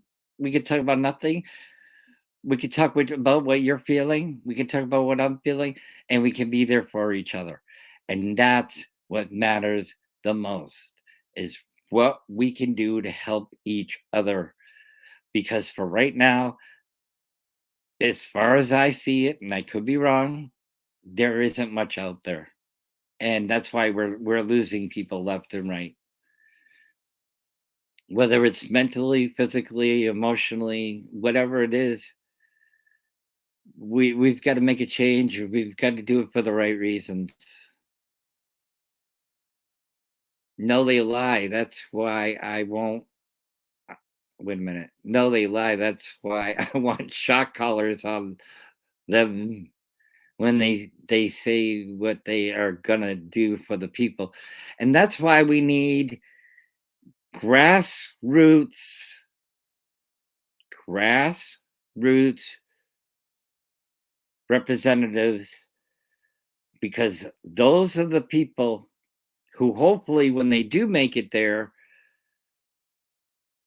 won't turn for the green, because 9 out of 10 of them will see the money, and all those people who are up there that have an agenda, who will be like, I'll give you $3 million if you vote against this bill. I'll give you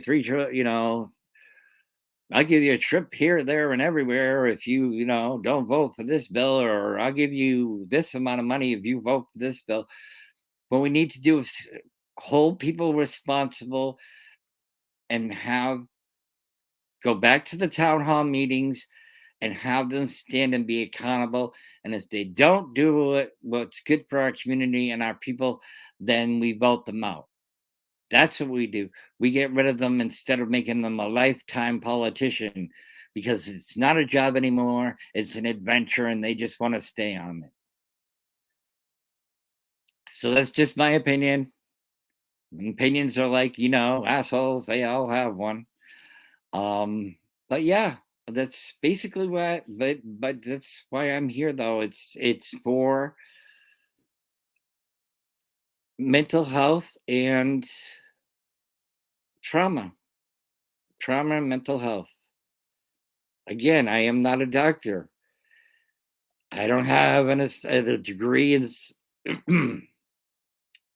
agree into psychiatry or social work or any of that. I'm here to help me to help you. And if we can help each other, that's awesome too, because we need that.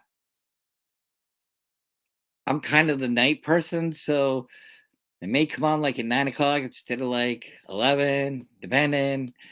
Um, but yeah, I um I feel like this is needed. I really thought it out. I've kind of jumped on here and there, and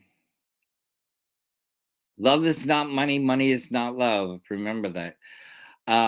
But um yeah, it was well thought out. I was like, the next time I go live, I'm gonna put this up in the I'm gonna put this up and see if this is something that we could do. And I think it is something we can do, and I'm gonna keep trying, and I'm gonna try to make it better, and I'm gonna do it as much as I possibly can do it.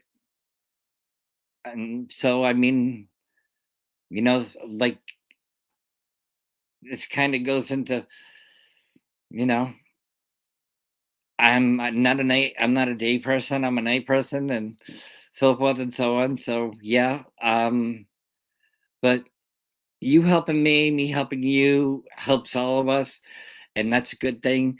Um, I eventually want to get panelists on here who have had issues, um,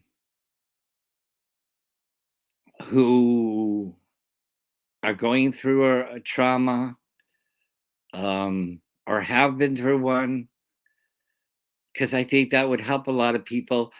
And I think this can be a positive experience, even if we're all sitting with a box of tissues at the end of the night. I mean, and believe me, crying, if you're a man and you need to cry, it's okay. If you're a woman and you need to cry, it's okay. Because crying releases stress, it releases anxiety, it makes you feel better after. Well, most of us, it's not a cure all, but it's okay to do. And that's, you know, well, come on, Gary. A little pain won't hurt them, but what they do hurts a lot of people with shot callers. We could have some control. Leave it to you. Yeah, every time they voted the wrong way, didn't I say yes? You said you weren't going to vote on that. You were going to say no. I said no, no, no, no. How do you vote? Right? Oh my God.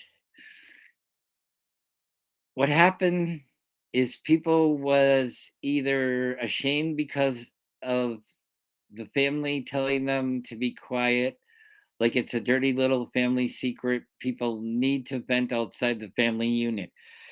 Absolutely. 9 out of 10 family members who don't get it are going to say, "You're depressed." You'll say, what's wrong with you? I'm feeling down. I'm depressed. Oh, you'll get over it. Or they'll say, "What are you depressed about?" So you'll start to explain it and be like, "Again? Didn't you just get over this?" Doesn't work that way. Anxiety. Anxiety is a really, really good one, because they tell you what you already know. Oh, you've dealt with this your whole life. You're still here. You'll be fine. Take a pill. Yeah, that's the answer to everything. Take a pill. It's in your head. What does your doctor say? Instead of confronting the problem hands on. Geez, you look really upset. What's wrong? You know, can I sit down with you and can we talk about this? Or I'm here for you. I love you and I care about you. Let's have a coffee, or if that's not your thing, tea or soda, whatever your water, whatever your thing is. Or if you try to tell people what's wrong, they say, well, everybody has problems, man. Man up, crybaby. Exactly. That's another way of saying I don't want to deal with it. Pull yourself up by your bootstraps and get over it. Yep. Yep. That's perfect. That's another good one. Yep. That just adds to the list. And that is their form of being dismissive. I've been down this road. I don't want to hear it anymore. It's all you do is complain. It's all you do is you cry. It's all you do is feel sorry for yourself. Blah, blah, blah, blah, blah, blah, blah. And you always get over it and you're fine. It's dismissive and it's more hurtful and it's not healthy. If you don't have healthy people in your life, your world is just going to get smaller and smaller and smaller until there's nobody. And that's my goal, is to get people here who will feel loved, listened to, understood,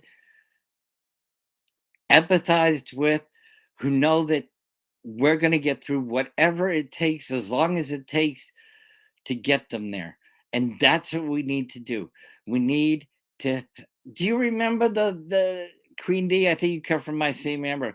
Do you remember the and I know that Summer had a part of this, because I can't believe they were still around back then. But do you remember the porch mamas, grandmamas?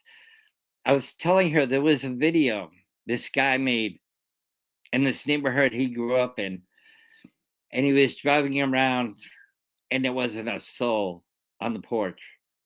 Nobody. Not a family, not kids, not anybody. Nobody where he grew up in.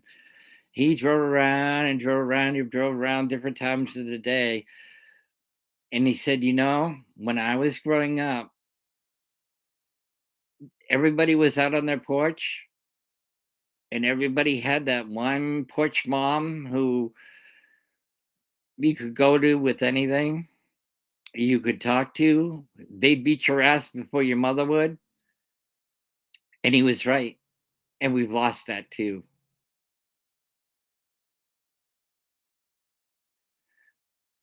And if you're Queen D, if you're a man, you're not supposed to have emotions. You're supposed to suck it up, not cry, not get emotional, be strong for everybody. Well, you know what? All those people that you, not meaning you, Queen, but all those people that you said that to, where are they today? Either their health sucks, they don't talk to you anymore, or they're not here anymore because their health and their mental health did them in.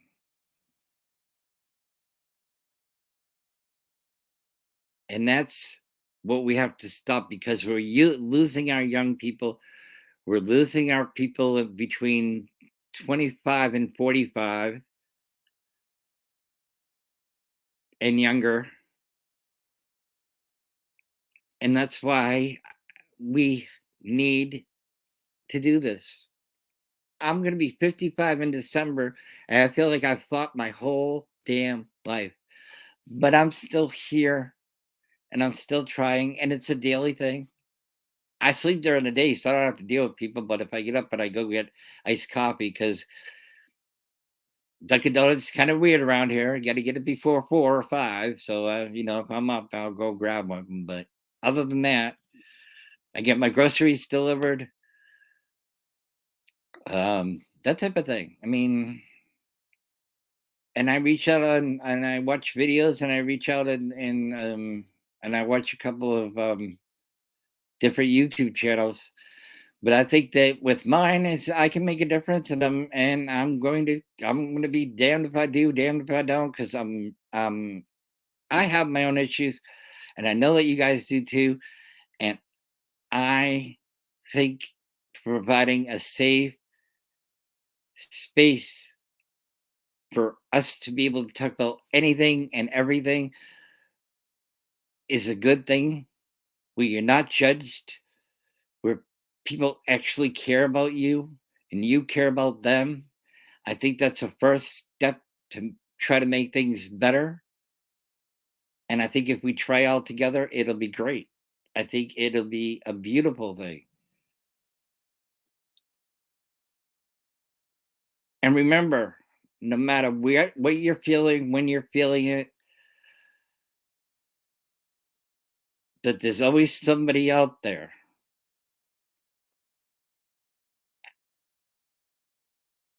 who, at some point in time, I mean, it's kind of a contradiction for me to say, but if you can't find me, grab a hold of somebody. If you belong to a group, use them. If you are fortunate enough to have a therapist, be honest with them. If you need more, you know, I'll be here. I'm gonna try to do like Wednesday and Friday, or not Wednesday because that's a dedicated night for me, but um, maybe Tuesday. I'll hop on Tuesday. You know, Tuesday and Thursday or something. I'll work out a schedule because this is something new I'm gonna try. But I will tell you guys, I've been on a little over 4 hours. Not that I'm tired, but I'm hungry. And, I think these YouTubers do have a point about one thing: you get hungry on YouTube. So, with that, God bless all of you. I love you. And try loving yourself and loving each other. Before I go, I wanted to stop on one other thing. When somebody tells you you need to love yourself before you can love somebody else, tell them to leave you alone, because it's another dismissive thing. Yes, it's important. Yes, it's part of life, but that is not the answer to every problem in the world. With that, I will say goodnight. I love you. Thank you for being here. And I will see you. I'll try to put out something for Tuesday or Wednesday. No, Tuesday or Thursday night. Anyway, I love you guys. Have a great night. Thank you for coming.